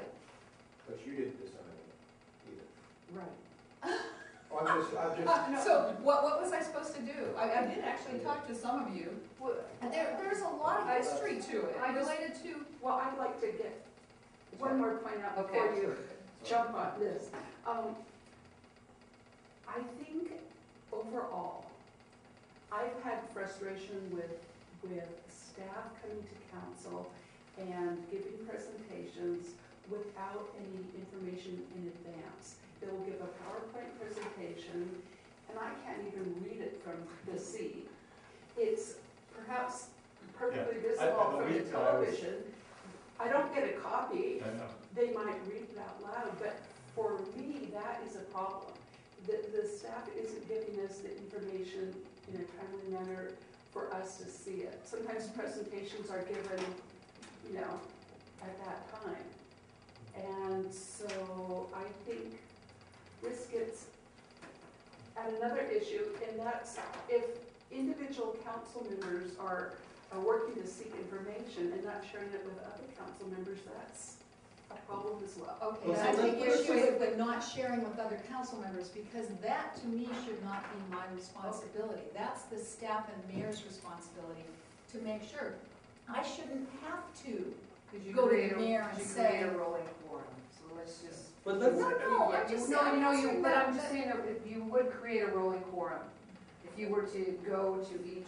But that's not even I know- the I issue. know, and I think you both agree that if the staff is going to present things to you, there should be context. It would probably be beneficial to them as well as to you to provide that in advance, to give you that kind of time to look at it and think about it, maybe think about your questions. I guess I think you're both saying kind of the same thing, that the staff has got to do a better job of helping you get up to speed. But I do want to make the comment, because I agree with her. I think that that there's different council members learn things at different speeds, and I truly welcome council members to seek out and meet with staff on their own time. I think that's a very important thing. I think it builds trust. I think it's a very important thing that adds to the camaraderie of understanding that particular area of field. And sometimes it doesn't have to be disseminated. Maybe it's just talking about the difference in general fund versus utility fund versus capital reserves or whatever. But I do agree that there is a time when these presentations come up and we aren't giving them beforehand, or we're giving them right. I mean, I remember with the financial statements, remember we would get them like right before the meeting, and we're supposed to, And right after the meeting. or the amendments, and we got them right at the meeting, and we're supposed to approve them right, you know, like when we're sitting there, but that has actually gotten better. And I think, again, we're back to the committee issue, and what should flow through committee, and how much do we trust each other in terms of the committee vetting it, and if it should go full council or not. Well, I do think your talk about committees before might be helpful, and even Adrian's idea about the three-touch rule. So maybe those will be two strategies to help. So Laura? Yeah, we can do something about some of this stuff. For example, I think the CIP CFP now comes with a summary of changes from the prior year. And that was at my request, and staff seemed to be perfectly capable of doing it. And so hopefully, again, when it comes back this year, there will be that one page that is a summary of what's changed since last year. So, you know, one simple solution is to just ask. It doesn't have to be on camera during a meeting, but I suppose it could be. But just ask to make sure, because I don't know if, at different levels, some staff members seem to write more comprehensive and helpful narratives than others, and so you kind of, or you just sit there, you look at, I think of one in particular that came out of the police department, and it was so comprehensive that I got done reading that and I couldn't even be bothered to look at the attachments and all the other stuff, because everything was there. Every question I could possibly ask, and I understand I'm pretty imaginative at thinking of questions to ask. Everybody covered the whole thing. It was like the agenda memo of agenda memos. And so, you know, maybe we can just ask if you need a summary table of changes, we could just ask for it. And maybe I could go dig out that memo, and you could just tell staff, we would really like to have these totally first-class agenda memos that tell us all the changes since the last time we saw this item. I also think we should look at some of the items on the CIP in terms of having not just one public hearing at the planning board to address 55 items, but that selected items that don't have enough information are pulled out in order to have a public hearing about that item. In fact, that's what I requested at the meeting, was a public hearing specifically on the alternative study. That was denied, but we did take public comment. At that same public hearing on the capital improvement plan is when people came to talk about the Sunset Avenue walkway. And we also got public comment on the Sunset Avenue walkway at a later date.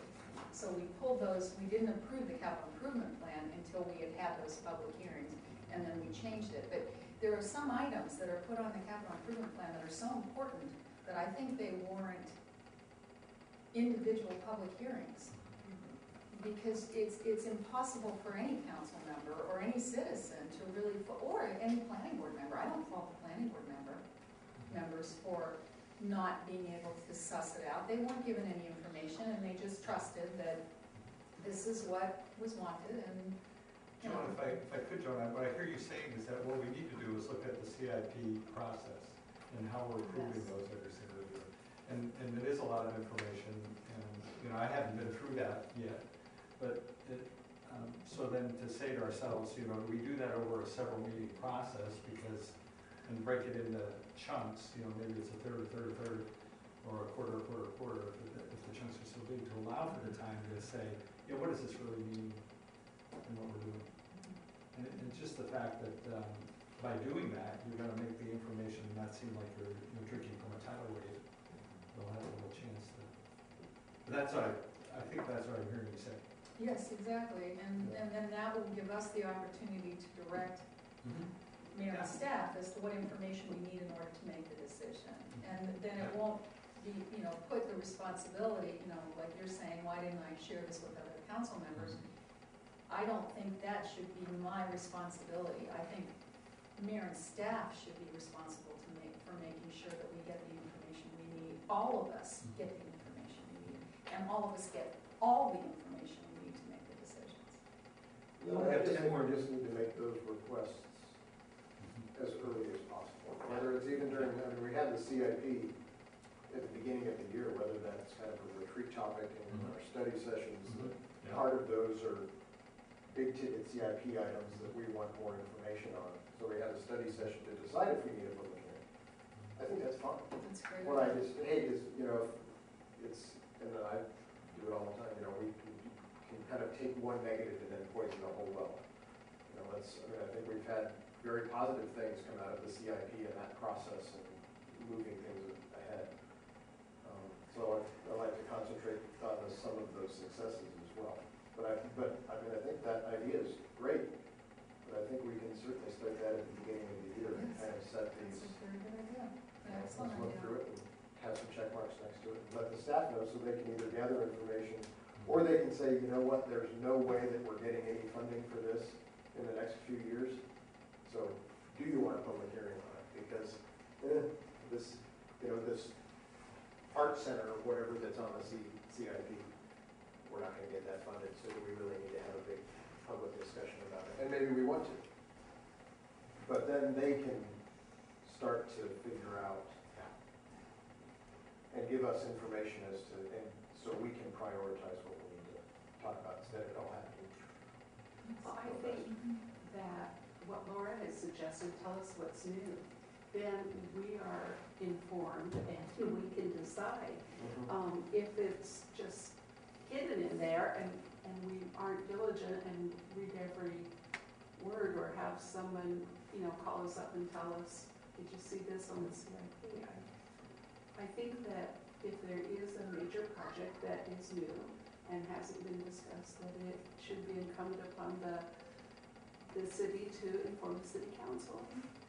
Because I think the alternative study, they're trying to put it in with the multimodal. Remember, they had 1A and 1B. I remember it very well. Yeah. In fact, I think that we, my request is that we put that on our agenda to review right now, because we prioritize emergency vehicle access. And what I'm hearing from people is that is the priority. What I'm hearing from citizens is that is the priority. At least that's what I'm hearing. And that may not be accurate, but in terms of what everybody's priority is, but I would like to revisit that, because we didn't get funding for the entire study, and there are a lot of elements to that I researched that didn't come forward to council.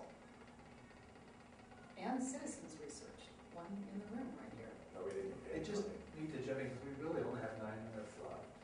So I'm kind of even thinking that maybe just to shift gears quickly and briefly, I'm wondering if you could define, what do you see as the role of the mayor and even his staff? And are there some things where you say, that is the prerogative of the administration, we don't need to be heavily involved?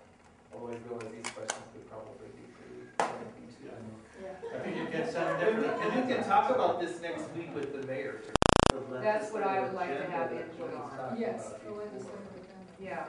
I think possibly a way to proceed with this would be to whiteboard it, or post-it note it,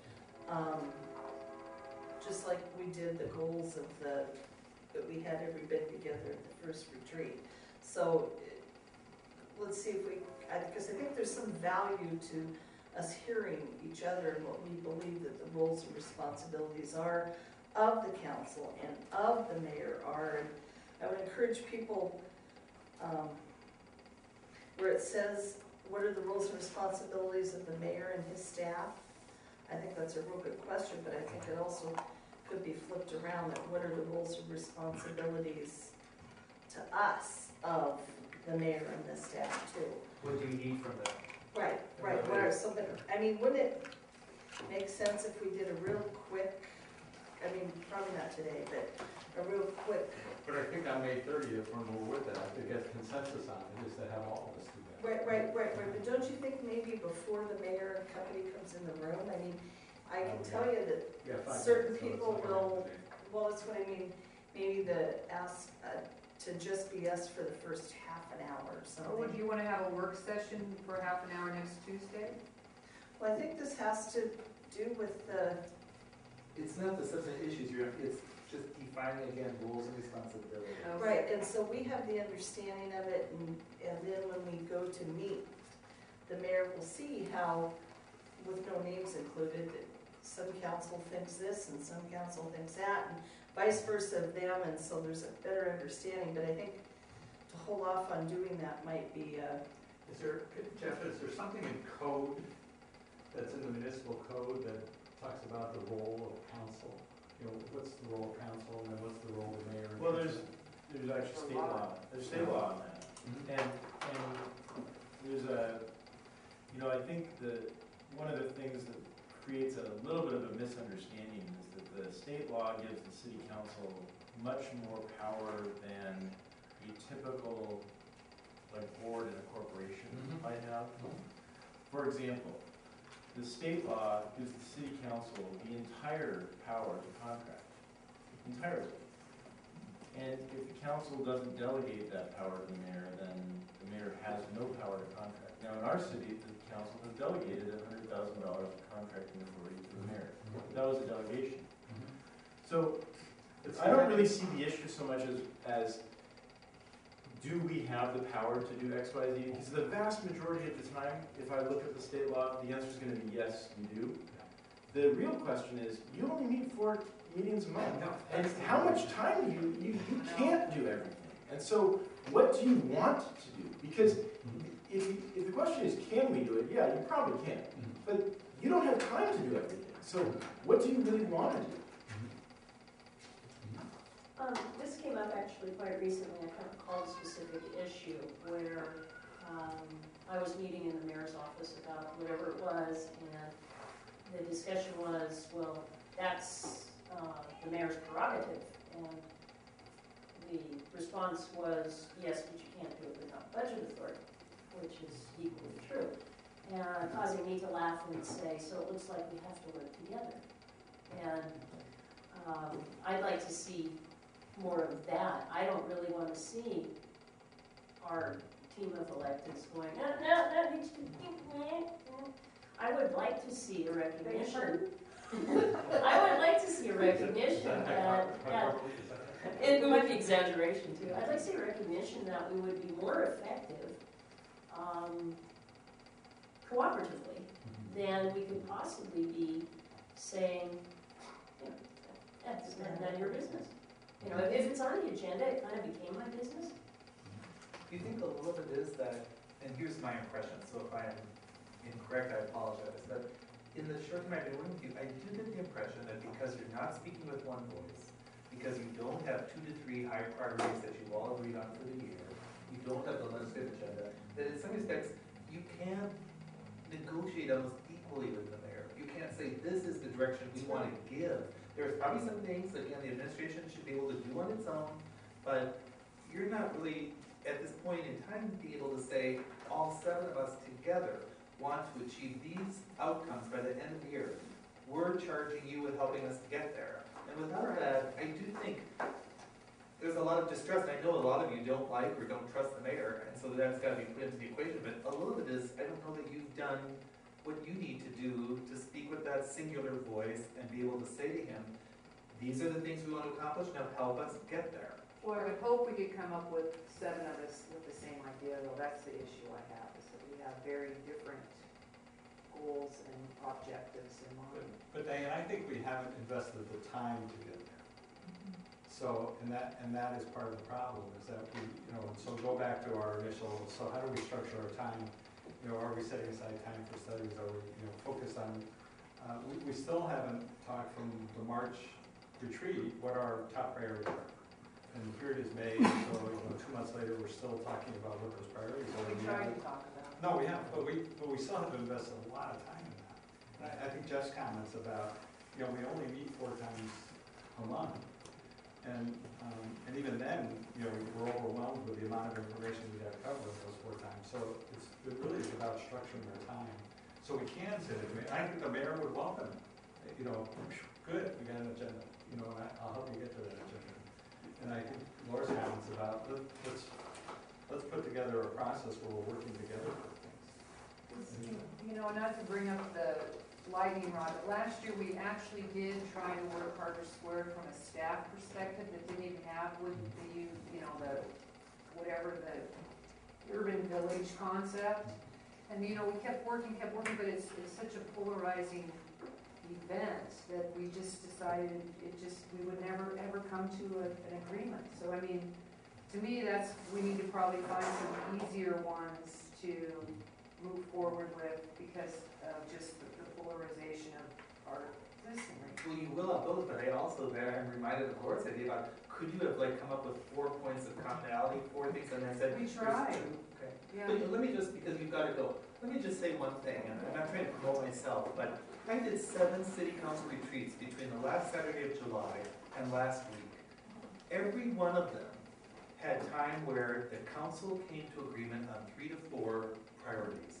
And you said something so interesting to me before. Most of those 7 cities are concerned about economic development. They didn't really define it, well they did, but they didn't define it as an academic definition. They said, what are the 2 to 3 outcomes that we want by the end of the year or by 18 months from now? So they came to an agreement on 4 to 5 priorities. The mayor or the city manager was sitting there.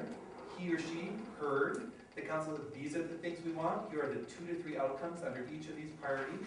Then they actually, in every single 7 cases, had a discussion about how will the CIP reflect those priorities. And the council didn't get too much in the weeds, but they do have the ability, even in the retreat, to say, on the CIP list, these are the top 6 or 7. They got into a little bit more discussion of those, not some of the other lower priority things. So anyway, I feel like in some respects your process, and I have to say, I'm sorry, this may sound like a criticism of the administration, but in every single setting, all of those settings, I sent to the council a retreat summary within 72 hours of the meeting finishing. That's one of the marketing tools I think that helps me to get that work. So you all had it in 72 hours. I was kind of shocked a month after your retreat that you still haven't seen anything. And I think again it's a sign of staff load. But I mean, you guys, I just don't think you have some of the processes that give you the opportunity to be leaders. And I agree with what Tom said, for the little I know or have gotten to know about Dave, I think he would kind of welcome some of that. So anyway, just to end on that note, I think next week we should start with some relaying to the administration about things you discussed and maybe tentatively agreed to today. And then we should have that full-blown discussion about roles and responsibilities. But I like the idea of possibly, since it's a 9:30 preliminary meeting, of asking if we could have you 7 just alone for the first 45 minutes or so. Have been using, you've been using, that you could incorporate into the ground rules for working together. So go ahead, Laura. I'm going to request a 2-touch rule that we don't actually agree to anything today. We just come up with our list of things that we might formally adopt at a later time. Good, So, I like because that. I don't even have whatever you're looking at, I'm looking at my salad, not your list of rules. So they are in front of you, and I don't like the word agree, I didn't need to, but that I could at least put onto a list, and maybe you could even present them to the mayor and the administration next week too, and say, Or, here's. or we can tweak it like we got to tweak the Right. draft from the last time. Right, thanks, I appreciate that clarification, because I wasn't thinking you were really And good then we at have a it. little rumination time. Yeah, Mhm. so there's an example of using at least 2 touches, that's a good way to go. That hyperbole rumination. But Just as about you're eating, eating, looking it up. as you're eating, if you'll just I'll kind of look look at these 7 that you have been using to guide these workshops, would you like, at least for now, have any of these be put onto the list?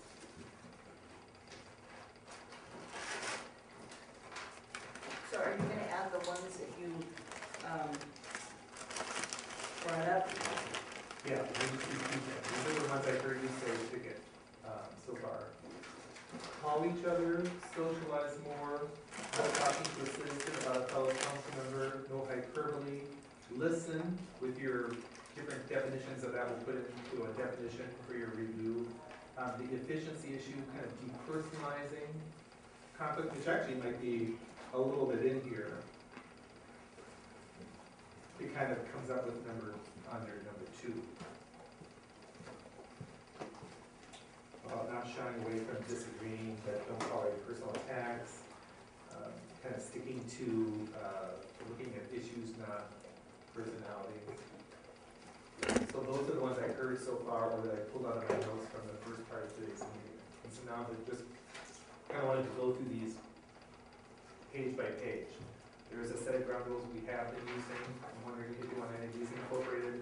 Then, even under this sheet, which was taken from the April 23rd workshop, are there any additional ground rules that could be taken from here?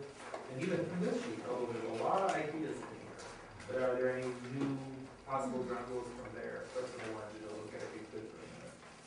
So, Jim, I still have trouble with item number 4 under your proposed ground rules. Right here? Yes. Oh, I was wondering, maybe that doesn't really apply, except for in a retreat kind of setting like Right. this, because you have to finally vote. Yes. You know. I think it's very dangerous to have a group think though. I mean, you need to have people that have varying opinions. And like, I like what Tom said back when, it's that, you know, there's no right or wrong answer. If you vote one way, then that's how you vote and let's move on. But if you get if you get 7-0, 7-0, 7-0 all the time, I think you have some problem with how the group is, because technically speaking, you group think is dangerous.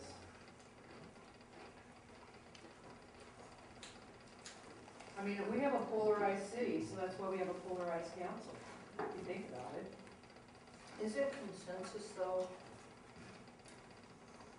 Not right or wrong, not 7-0, but making a decision and staying behind it?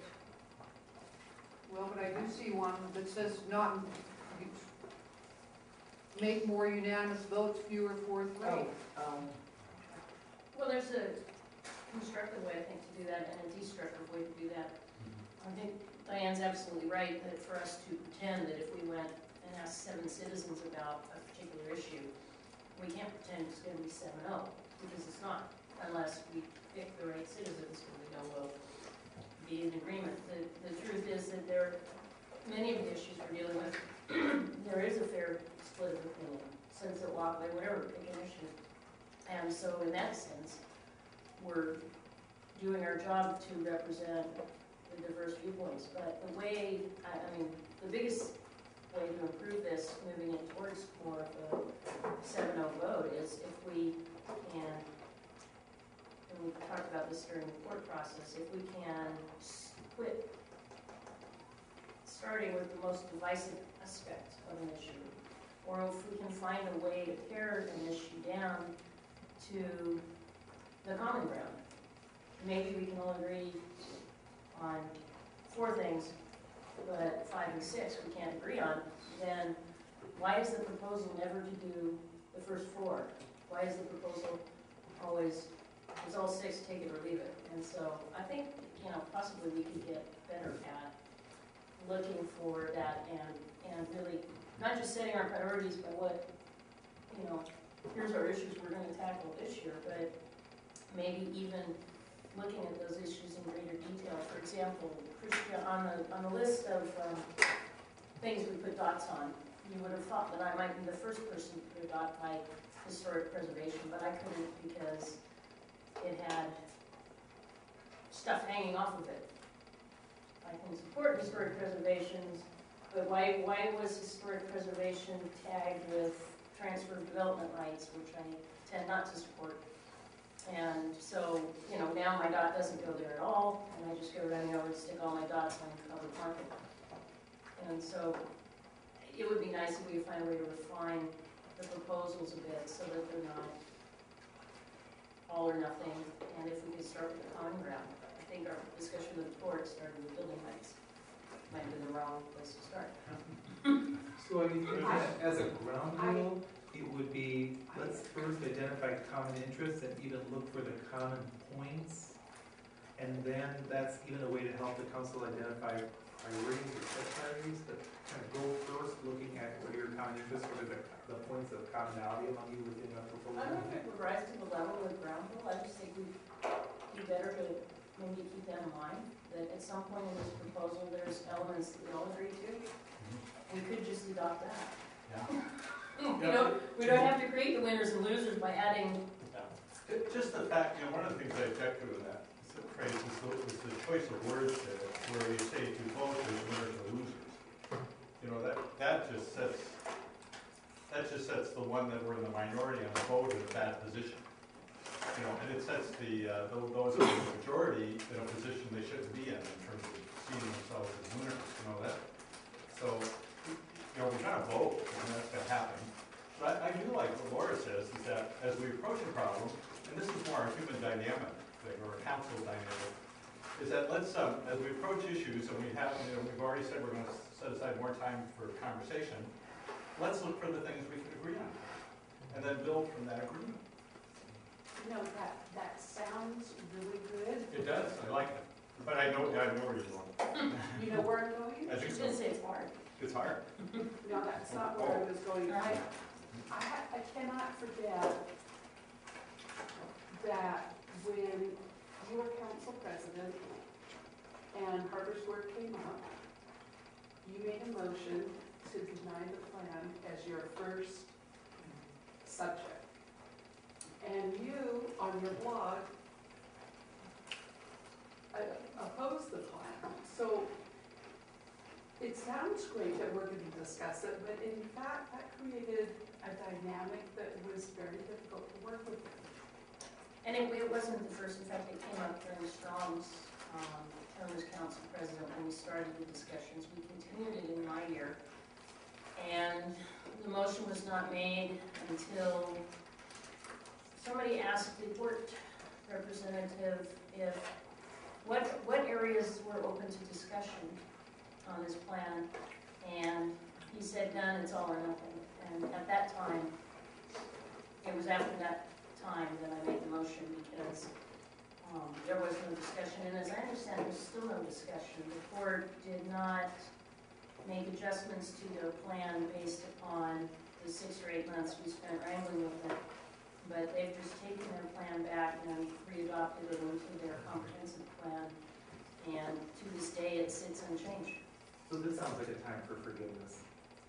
When I hear a phrase like, I cannot forget something that happened 18 months ago, when I hear a whole bunch of excuses being made and actually it was under Strong, not under me, I mean, my God, this sounds like a time for forgiveness. You guys have got to let go of this. Okay, hold on a I'm second. trying to think myself, maybe I your don't brain think, I doesn't don't think know this things. is about forgiveness at all. It's about strong opinions, it's about the political process, and it's about what we Well, have a that's- right to I mean, share. I think it's good if we talk about it because Yeah. Christiana was incorrect in her assumption that that was my first action. The important thing, I would hope that you heard as well as everybody else, was that the motion was not made until the court said, this is the plan, we aren't changing it. But I guess, how do you turn this into some kind of ground rule, something I- positive that I was defines going your to go roles and there. responsibilities? I was going to go there. I think that as a group, it would be best if we found a better way to deal with these large, complicated land use issues. For example, if we had had a study session with the port and could have explored all the issues back and forth without it being quite so formalized with a motion to deny the plan, I think that would have been a service. And I think as a group, I think it's inappropriate for this is my personal opinion, and I don't know if you disagree, but I think that it's inappropriate for us to take a position before the council has even discussed the item. Okay, and that's where I have to talk, because I was involved in the visioning related to the waterfront in so many ways. Way back in the CB 33, in the ACE meetings, all the way through the whole process. I didn't go to the meetings with the port, because in the first port meeting I was yelled at by a planning board member, and I referenced this on my blog. I've been writing about this on It wasn't a planning board member, it was a port commissioner. No. Okay. No, let's I not- know exactly okay, what let- it was. The yeah. port commissioner didn't do anything to stop that, Oh, allow okay. me to continue. I had to forcefully, and I wasn't a council member. So at any rate, what I'm saying is, there's a long history to everything.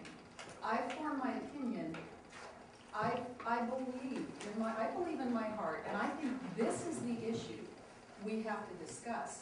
Do we or do we not support residential at the port?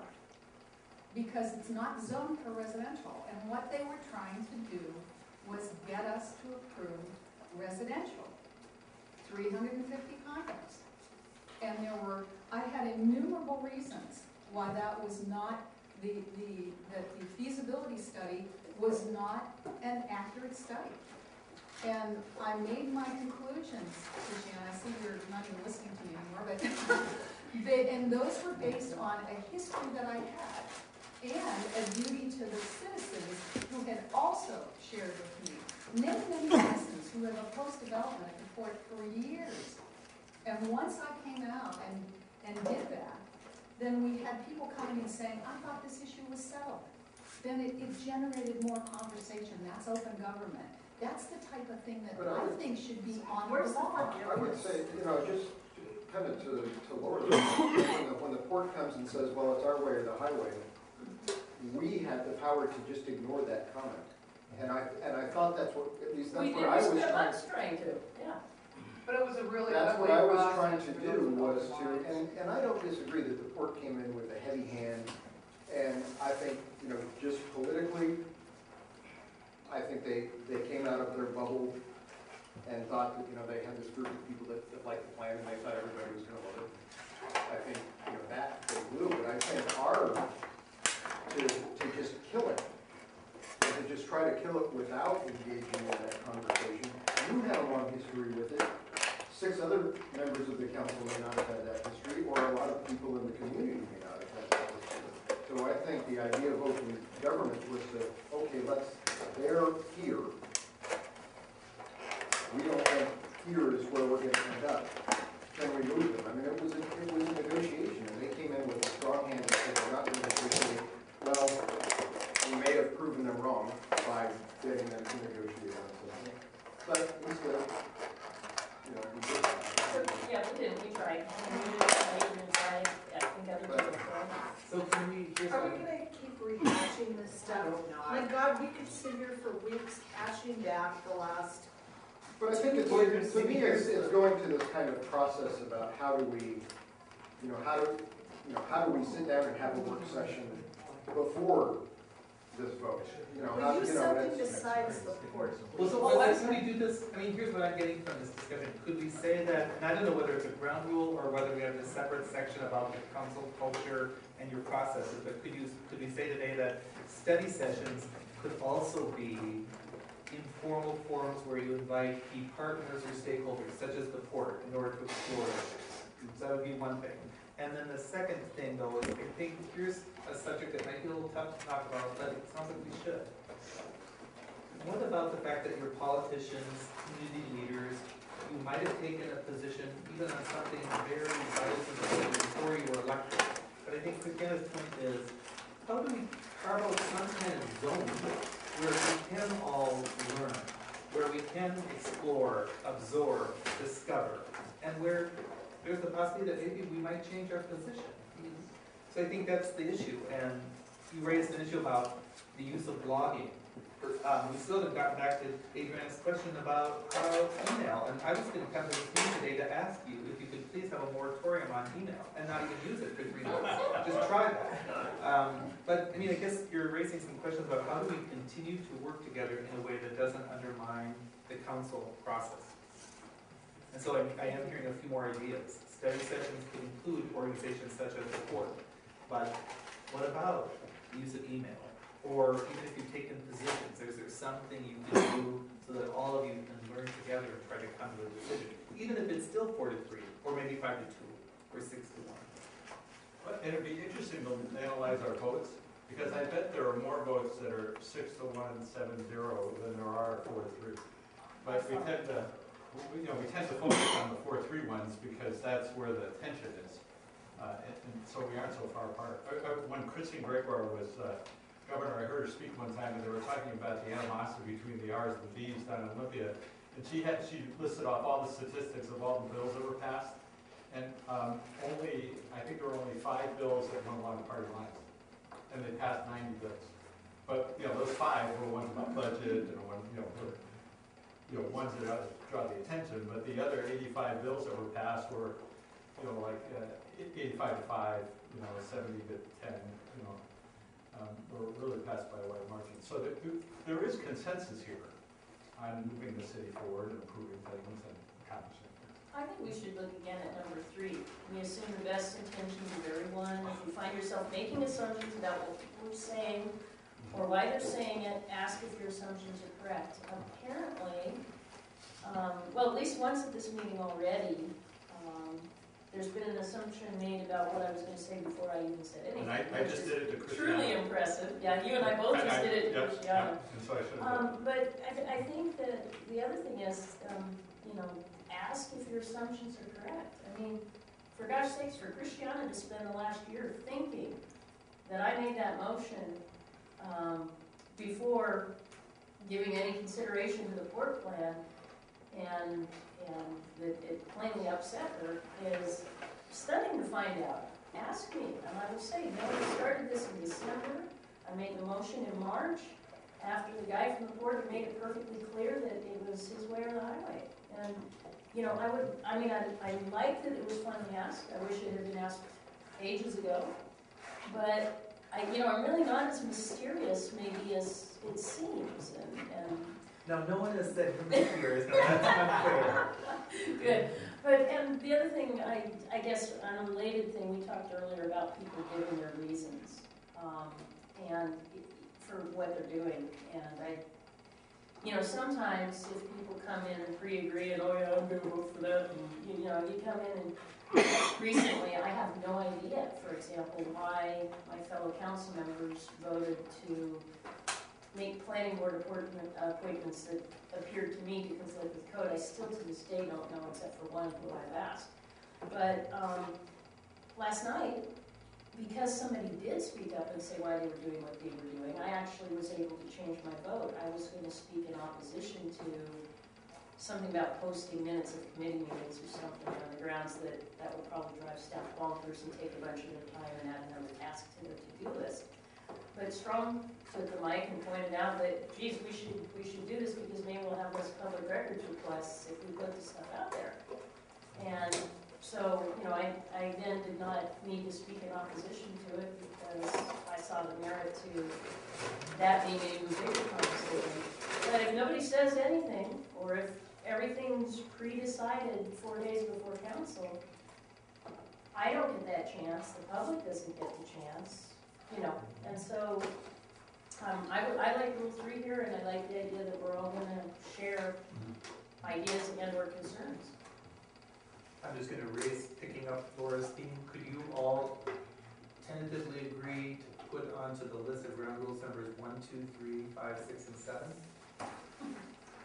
Tentatively, did you say tentatively? Yeah. I mean, that would go onto a list, and then you get a chance to look at it next week, present it to administration, and talk about it. Number 7 is just really a good one. And you can speak up in a nice way about, I don't like the way we're doing this or where it's going. Am I the only one? So, check in to make sure you're, maybe 5 others don't like it either, and they can, voice that. But it's good to speak up when you feel like you don't like the way things are going.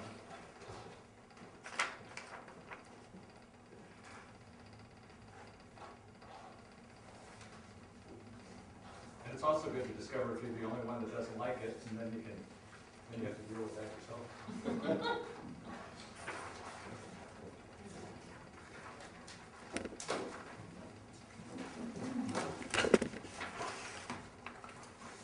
Maybe going back to 4 and the consensus, this was a kind of workshop recommendations.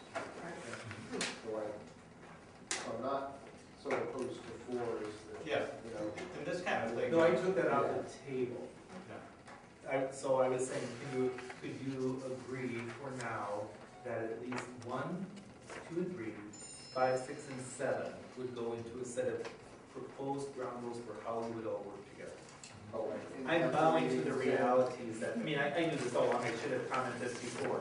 Number 4 doesn't apply when you're in your formal council role and having to vote. Yeah. So, yeah.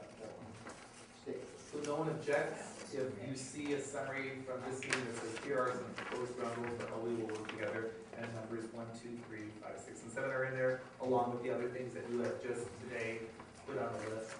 The only issue I have is timeliness of when we're gonna have workshops, and if we're gonna consider the workshops to be the work sessions, or if we should start setting up, meetings like at 6 o'clock before a regular meeting to have a work session, workshop before a regular meeting. So that's the question I have, because our workshop sessions have not been work sessions for a very long period of time. And What have they been instead?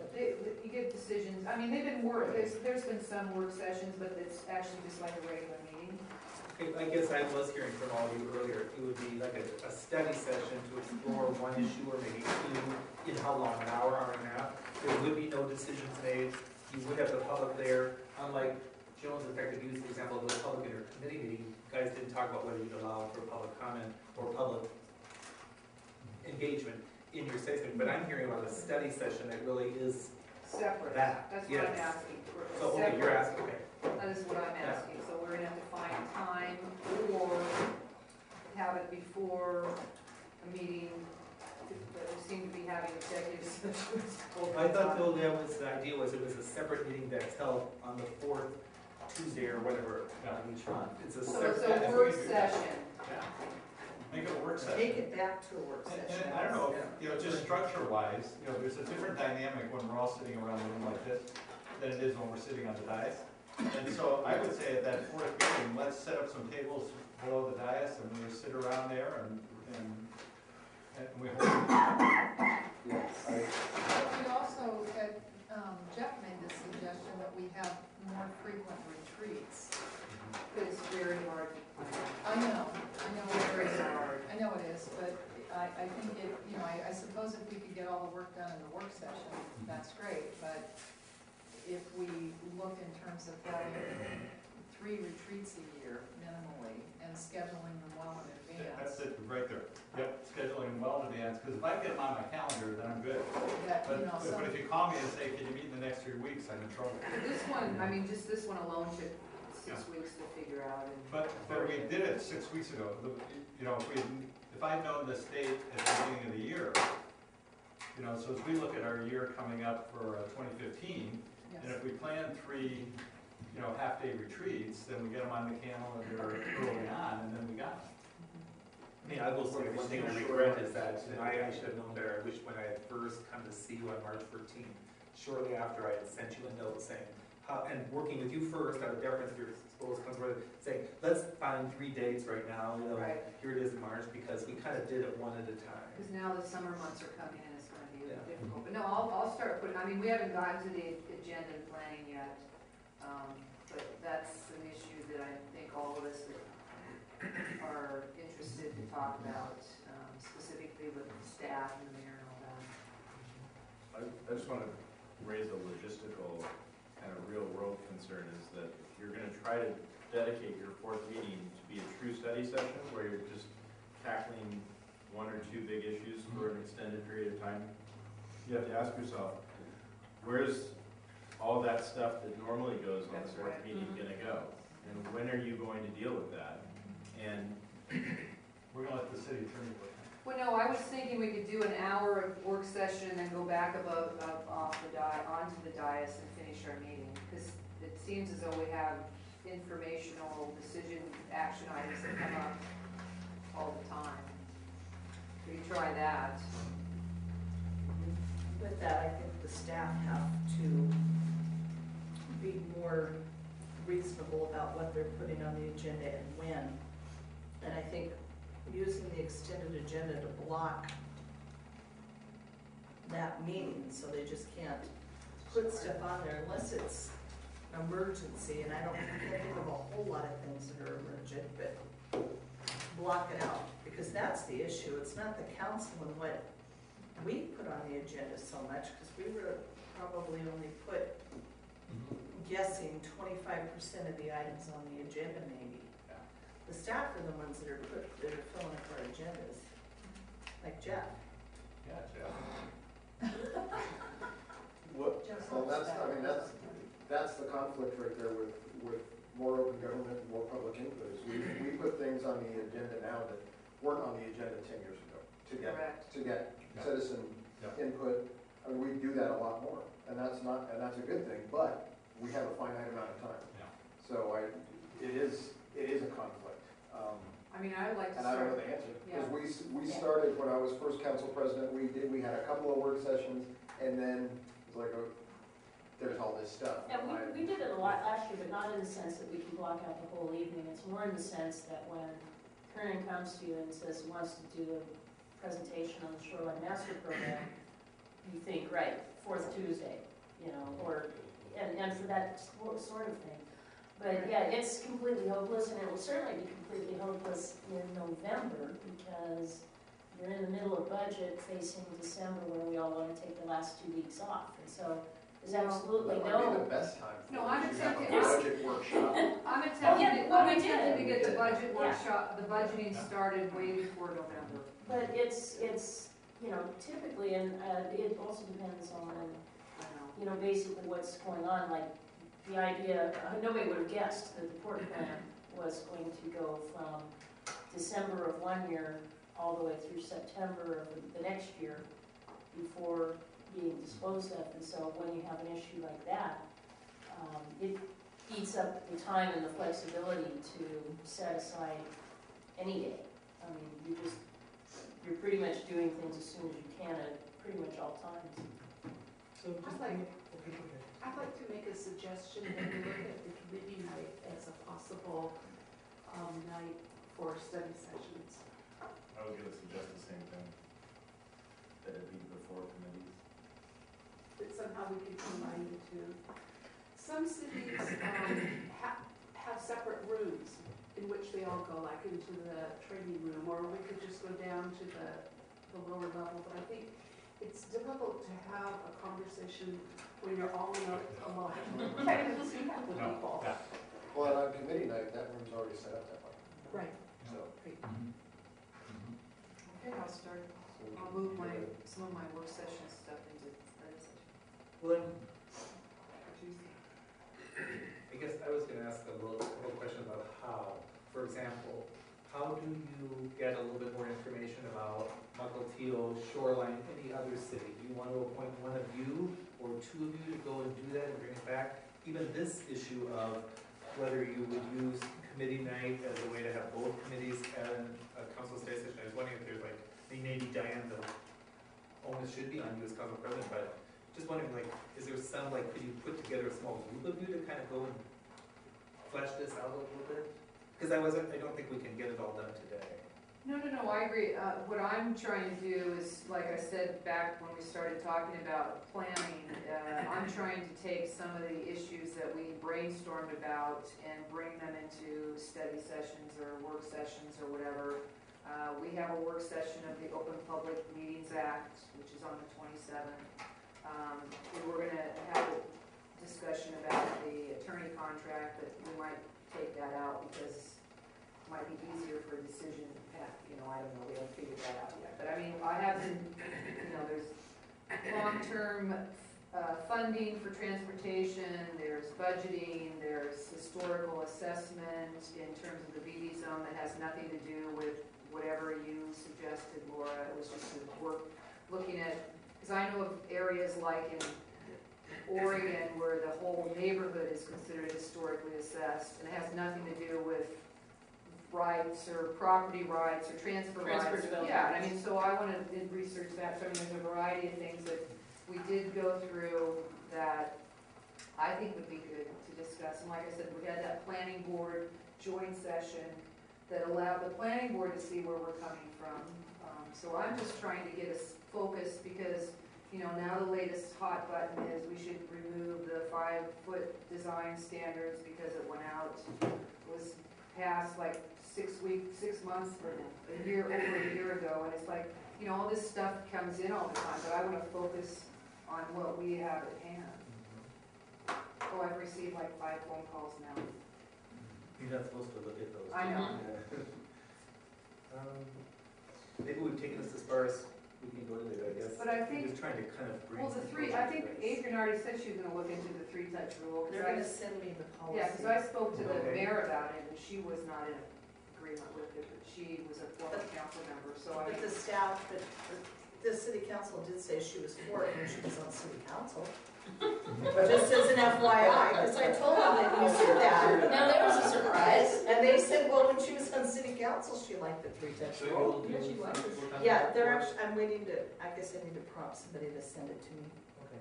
I can ask Scott James to get it. Because I'm also talking with their council president about other issues. But we can put it on the PSP committee if you'd like. We'll just Well, I don't get think we the need to information. put another committee item on it, I just think we need to get the policy. Yeah, see how it would function. And it sounds like you're also bringing into the conversation some real practical considerations. Like, could we really do a study session a month, because as Jeff smartly asked, what do you do with the other stuff? But, you know, I guess, I don't, in some ways I want you to back away, but I'm wondering, is there like a happy medium? If it works to do with the same night as committee night, is that one possibility? Or maybe it's not a matter of going too zealously. Maybe it's a matter of, let's just say, what if you tried to say, let's do 8 of these a year? Or something like that, but I just don't, maybe it doesn't have to be all or nothing, but I just want you to succeed. So I'm just thinking about, you know, how can you at least launch this idea? Well, I can put it on as agenda item for next week and we can talk about it. You wanted me to do that. Study session on study session. Study sessions on study sessions. That'll be good, I like the agenda title. This is, yeah, this is a question, I mean, are study sessions again? Study sessions on work sessions. But like, I don't know what happened in terms of like, did you finally, as a council, adopt like 3 or 4 high priorities based on your retreats that you had March 13th and 15th and further discussion? Not yet. Not yet. Okay, but you're going to soon? Yeah, so I would think that would be the first thing we do. That would give some guidance for Yes. what goes on the study sessions? Because I like Jeff's question about, does it affect all 40,000 citizens, or is it affecting a couple? Maybe the study sessions help you in terms of, once you've adopted these priorities for the year, then also thinking that, let's just take our time talking about the things that really affect the vast majority of But I think citizens. what I think Joan, that would be a great yeah, goal. but I think what Joan said is that she doesn't view you want a more of a legislative agenda. Well, that's what we're talking Yeah. about, policy. We're Okay. talking about policy, not, And you only put 2 dogs up. I did because I, you know, kind of felt similarly to Laura. First of all, the issues of prime importance to me weren't on there. I didn't feel comfortable enough in that first workshop to really go for it. I mean, it wasn't a workshop, it was before Retreat. you were there, that retreat. So I could only find 2 things that reflected what I wanted to work on. I'd like to review it myself and add things, because I don't think that should be a definitive list, particularly since staff and the mayor were involved in that, and this is policy. No, they didn't provide any input, it was only us. No, I'm saying the To the ideas. original visioning that we did at the retreat, mayor and directors, the Oh, leadership okay. team were in it, putting things up. So it's similar to me of the strategic plan. You know, you have an idea of what you need when you put something up there that may not be what is meant by the person putting it up. So, just as an example, in the strategic plan, one of the high-ranking ones was develop Harbor Square. That can be interpreted in a lot of ways. Well, I don't know, that's why this group is talking about it, because when that went into the strategic plan, we hadn't seen the board plan. So that's what's fascinating about the timingliness of that.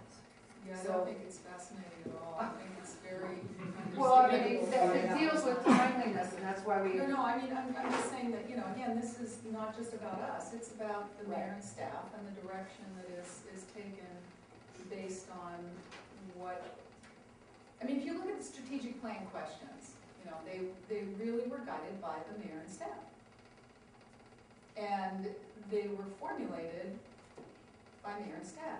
So when I took that strategic plan, I couldn't understand the questions and I was a council member. I was like, oh my gosh, how is a citizen ever supposed to understand what this really means?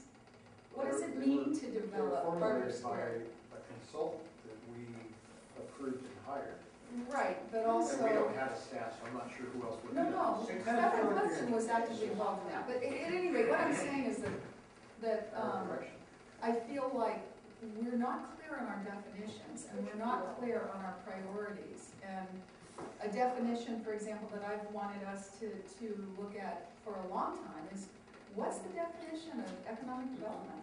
You know, we have an economic development commission, and we don't even have a definition of what we mean by economic development. And I think that to me is a priority, but that wasn't on that list. And progress. What's progress? What is meant by progress? I think economic development was on there, but I didn't see progress.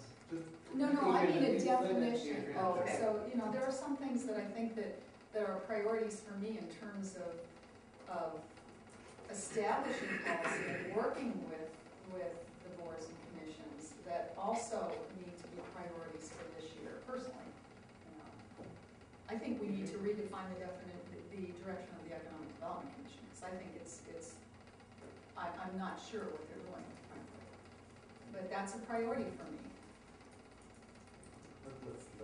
Couple of things, just so people are aware, I have to leave in about a half an hour from now to pick up my son from a bus that shows up anytime between one.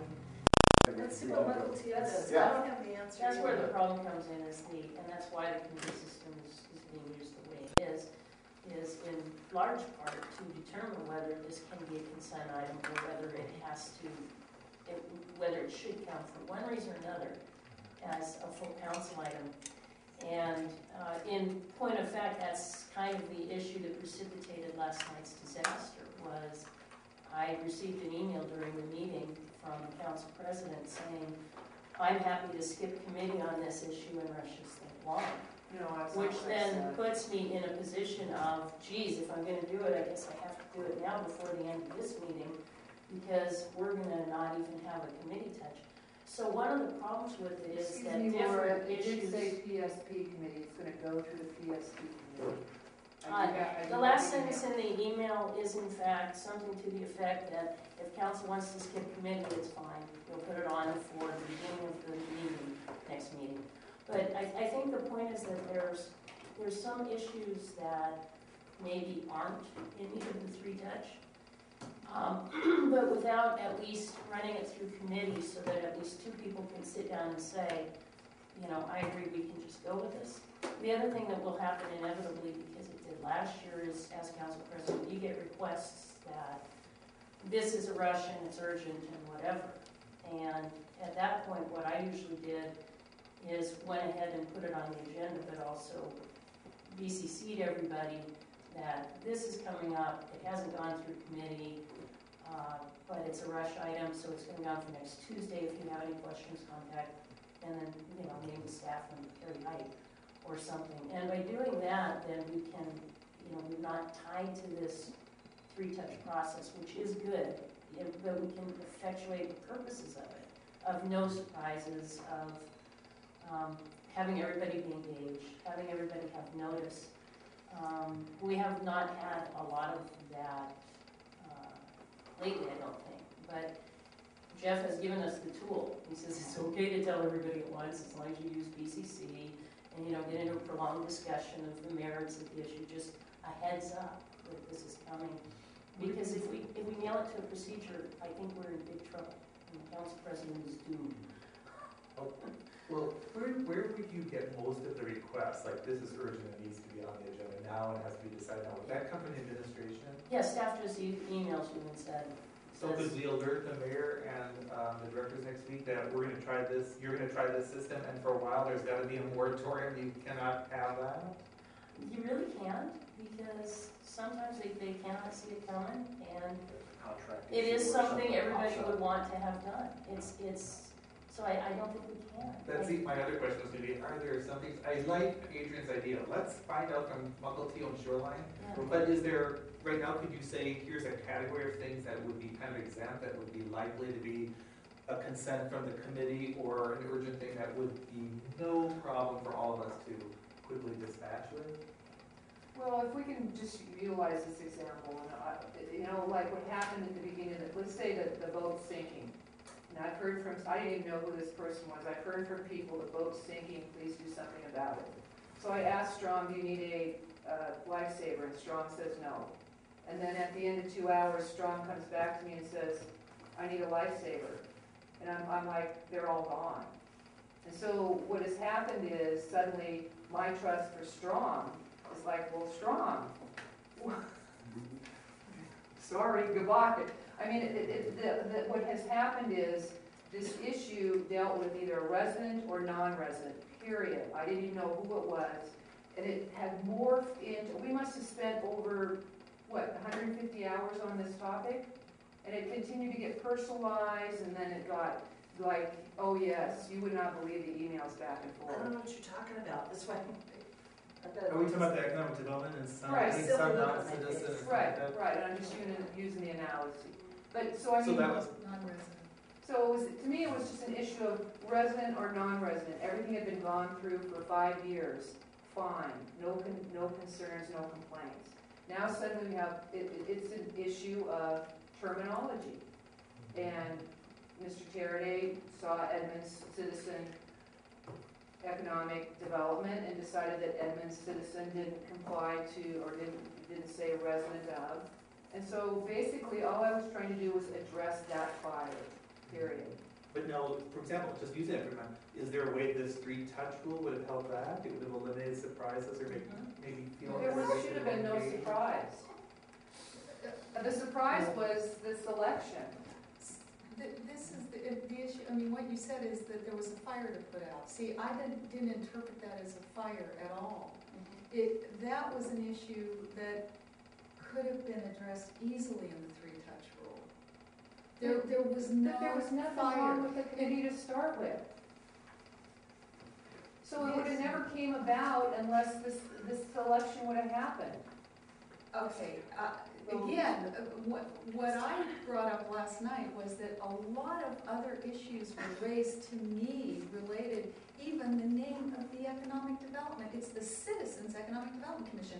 What is a citizen? So we are disenfranchising some of our people who have decided not to take on citizenship because they don't want to renounce their native country, but they've lived here for 26 years. Okay. That was brought May to I me by interrupt? a resident. May I please So interrupt? this is, what I'm May I saying is please that, interrupt? no, you can't, I'm not finished speaking.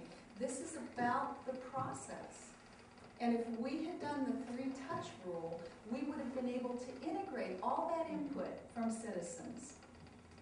But for some reason, you felt there was a fire to put out. There was no fire. This wasn't an urgent issue. It was something that we could have addressed in a It was a timely manner. loophole that was but- exploited. It was a loophole Okay, that see, was that's an exploited. accusation. That's an No, accusation. it's a statement. Let's let No, it's an Virginia. accusation. It's an accusation that council member Petzo, that Laura exploited Is a that similar to loophole. your accusation that it was a political decision on the floor of us? Everything is political. No. Everything is political. Christina, go We ahead. we are elected officials. All of this is political. I would like to say that being the council president is a tough job. 3 of you have done it. You get $200 a month for that privilege, but you're not going to be the most popular person in the room because you're managing the agenda. And I think that to the extent possible, we should support our leadership. And when a decision is made by a majority of the council, we have to move on. This was discussed last night in detail. A decision was made, and I don't want to spend the time rehashing it here today. So let me do something. Let me summarize where you are right now, and I think maybe some of the points that could be a consensus of the whole group. I'm hearing you say, although again, these are ideas that have maybe come from 1 or 2, so I'm kind of asking, could we put this in the package? Can you all agree? You should, as a council, have 3 or 4 or 5 big priorities per year and really spend more of your time on those than anything else. You could use and maintain an agenda planner so that everybody knows what's coming up in the next 6 weeks or 3 months. And you wanted to talk a bit more about that, Dan, so we can get to that. Also, I think I've heard 3 or 4 of you say you'd like to have regularly scheduled study sessions, at least one a month. No decisions would be made. They would be more informal. I think because it's a meeting of all of you, citizens could attend and listen and learn to your discussions. You're talking a little bit about relaxing Robert's Rules of Order just enough so that you have more real, honest communication among yourselves and those procedural obstacles don't get in the way.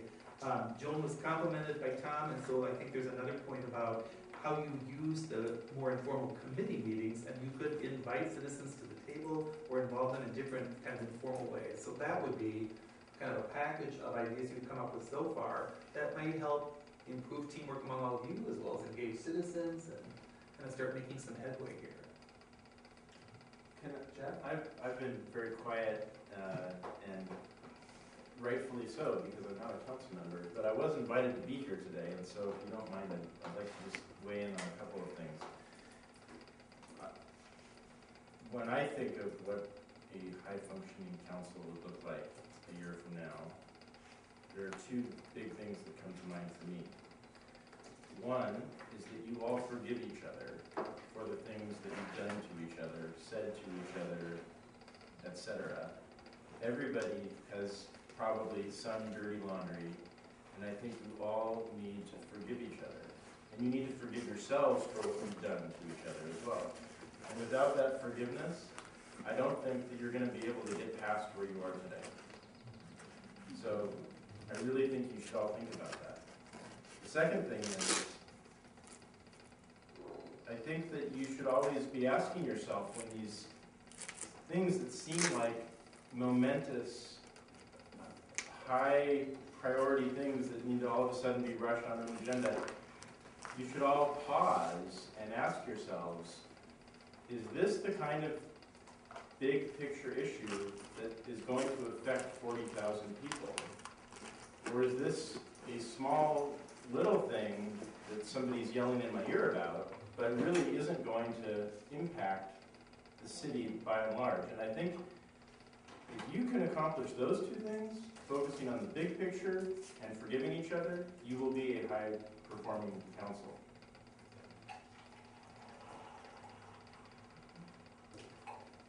What are your reactions? Amen. I agree. Amen.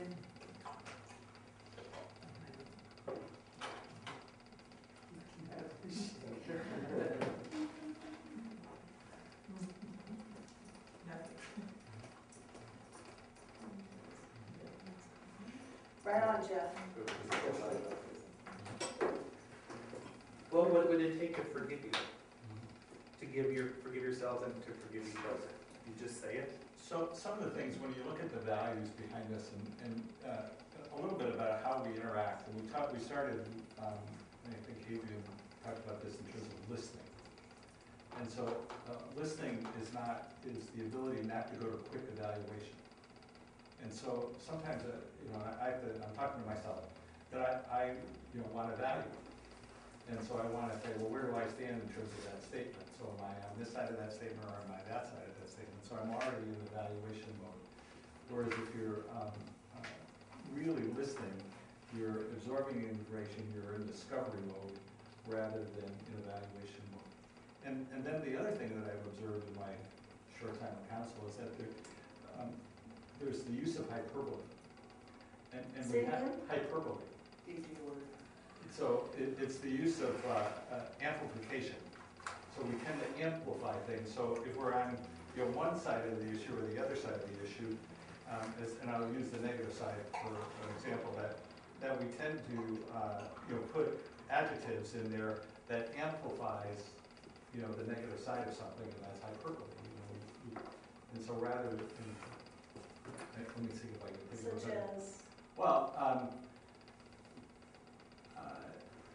just the dialogue that happened here in terms of, and I don't want to get into the specifics of it, but this whole thing about here's what I heard Val Stewart say, here's what I heard Val Stewart say. Well, you both could have been right. I mean, you both could have been right. That's what one person heard, and that's what another person heard. But that, there seems to be hyperbole that you're wrong and I'm right. So the hyperbole part is you're wrong and I'm right. No, it could be you're both right. That's what you both heard, and in the context of that conversation, that was what's said, and it's just acknowledging that. Hyperbole puts in adjectives that don't necessarily have to be there. And then that creates, defensiveness when the hyperbole gets on the table in dealing with that. And part of the ground rules that I would sense is that we refrain from hyperbole. We refrain from putting in those adjectives as we listen and really engage in listening, and listening becomes a chance of discovery. Is it just adjectives? That's what you're doing? I think that's how I would define it. Doesn't mean I'm correct, but that's how I would define it. Laura? If I can follow up on that, I don't think it is just adjectives, and I think it's shockingly pervasive. And I was in a meeting this week where I observed it, and it was absolutely incredible how practiced and fluid this particular person was at demeaning the person that they were speaking to, without saying it in so many words. And it was like when you're in the presence of a good salesman, it's kind of, sometimes you can just sit back and go, dang, you're pretty slick. It was almost elevated to an art form at how good this person was at making sure that while attempting to have a conversation on the merits, they were able to simultaneously demean the person with whom they were conversing. And so I think Tom has a good point, and it's going to be really tough for me because I tend to speak in exaggerations. You will never hear me say there are 4 too many of those. I will usually say there's a million. But I think it does go beyond the hyperbole, and it really does capture more than just the adjectives. So I wanted to. But it's exaggeration of that. That was. I take that as a friendly amendment. Thanks. Thank you for It was intended as an enhancement of your point. I'd like to challenge us to think about ways in which we can use even our committee structure. If the purpose of the committee is just to decide whether things go on consent or not, maybe that could be accomplished in a different way. If the purpose of the committee is to discuss a really important issue in a timely manner, such as selecting a consultant to help us with communication, that came to a committee process. I'm just asking if we can, just because we've done things a certain way in the past, doesn't mean that we have to continue to do them in the future. And I'd like to, while I have the floor, I'm going to make one more point. I think that we really are on like a three-legged stool. We have the mayor, we have staff, and we have council. And when we get our information for the council packet Friday at 5 o'clock for a Tuesday meeting, that really puts the squeeze on us. We start making phone calls Monday morning to staff because that's our first opportunity. And usually there's a flurry of calls to each other on Tuesday or Monday night. And it seems to me if we could back that up by days or a week, I mean, there's no reason why we cannot get the information in a more timely manner. The only thing that we need to get at the last minute are maybe the minutes, but everything else should be available. There's councils that do that.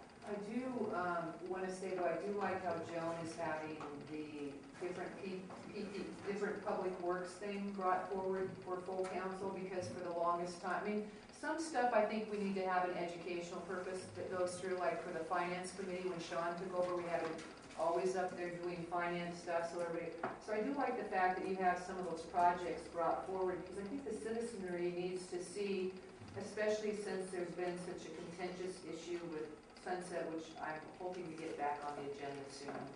But I do like how our committees is allowing some of the big projects to show to the public what's going on. And I mean, sometimes the 10 minutes goes to 15 or 20, but I do think that's a good idea. The Main Street summary, that was suggested by Darryl Koch, who came to the meeting at the end and suggested, and we had originally, we were going to put it on the consent, but a citizen suggested that, so that was a good idea. And we didn't ask Phil to do the the rest of it. But I thought that was still good. I mean, But it was still- helpful. Yeah. Yes, Very it was helpful. And it was informative to the citizens. Because like she said, the third stool is the whole trust with the mayor and the directors. Because there's still that issue which we haven't even discussed, those two prongs yet. So I don't wanna lose your thoughts, but let Adrian Well, I'm go gonna ahead. respond to her thoughts. I think Christiana's right again, that the committee structure maybe needs to be looked at and what we use the committees for. And I don't want anybody jumping my case here. I'm just gonna use this as a really good example. Give her the lifesaver. Just want to make sure everybody hears. But my last committee meeting, a amendment to the code showed up at the committee meeting that didn't come through council. It went through the city attorney and the council president, I assume, via some citizen comments. Made it to the committee meeting, then didn't really take off out of the committee meeting, but still made it on to the council agenda.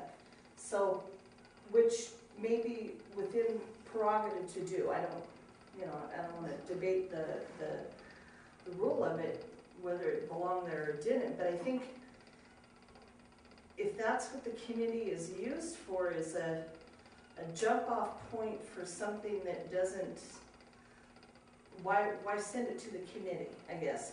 I'm not quite sure what our committee assignment, I guess, is. And I think Christiana's got it right that we need to look at how we're using those committees and what we're using those committees for. So we make good use of our time and energy, because I'm just not confident that those committees are all that. Can I just ask a procedural question of Jeff?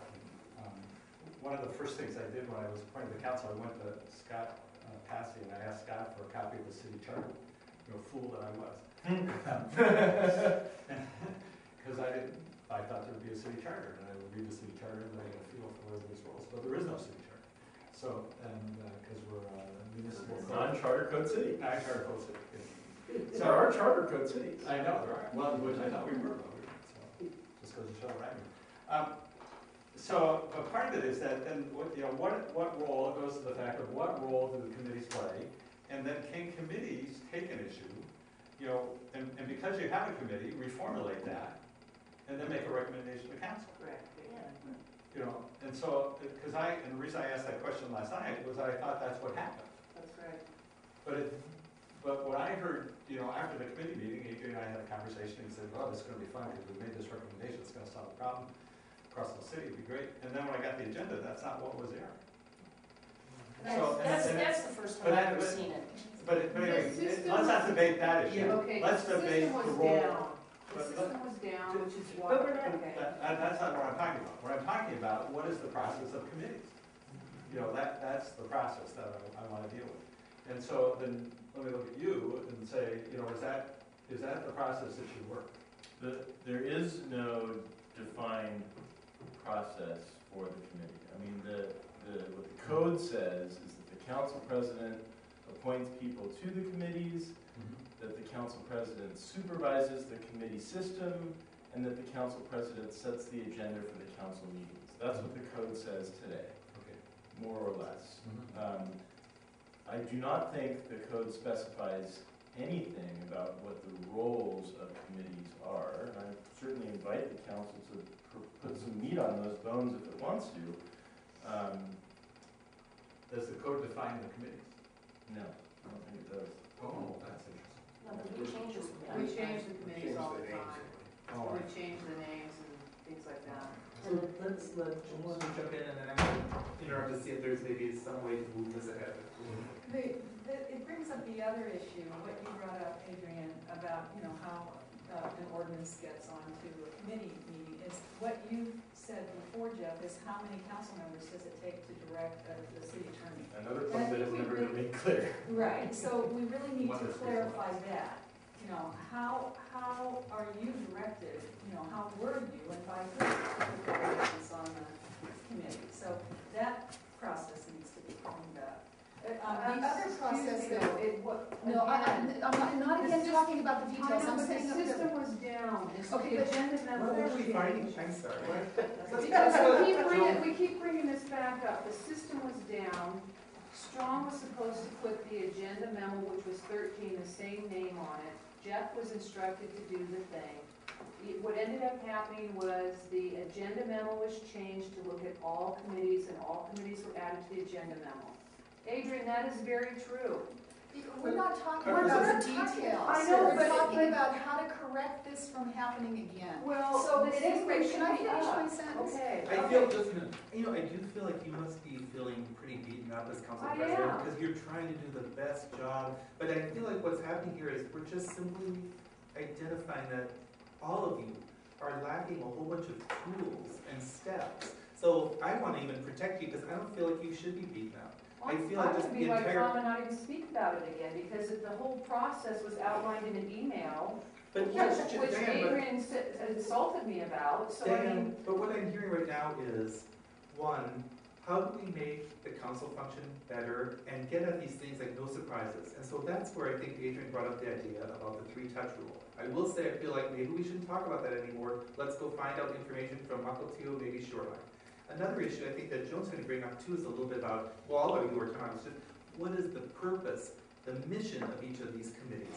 Could we have some ground rules that would help them function better and also would then define more clearly what's their role, responsibility, and relationship to the full council? So I don't feel like it's fair to beat you up at all. You're doing the best you can, just like Laura did in the past and Strong did in the past. I think the issue is just, are our processes working for us? And my thought about what I'm learning from you all is, no, we don't have enough agreement on processes. And so I just don't want you to be beaten up or feeling that way.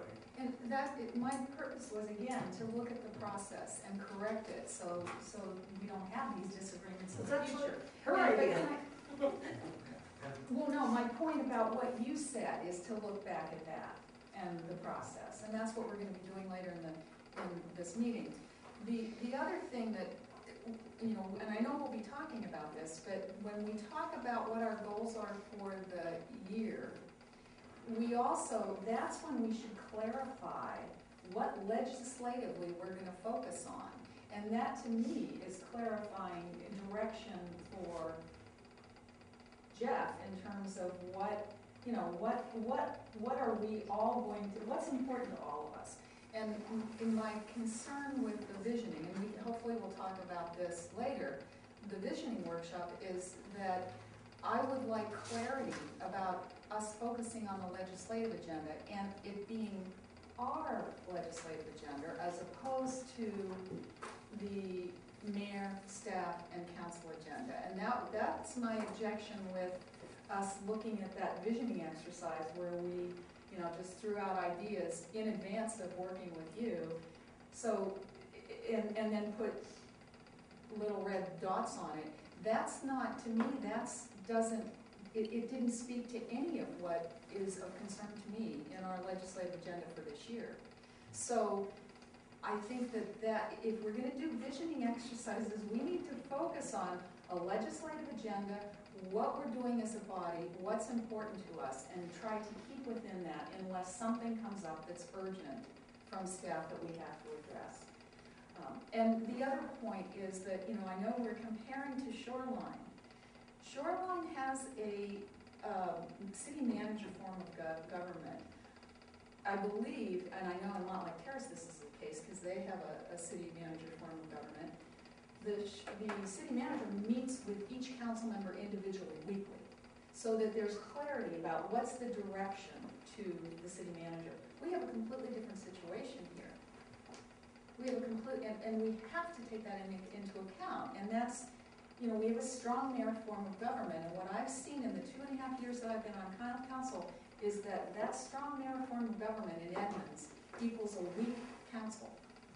And that's why I feel that we need to so clearly clarify our processes as they overlap with the mayor's staff and in an open government way in terms of clarifying, based on the comprehensive plan, not the strategic plan, but the comprehensive plan, and what is the governing picture of what we want to do and what do we want to accomplish this year.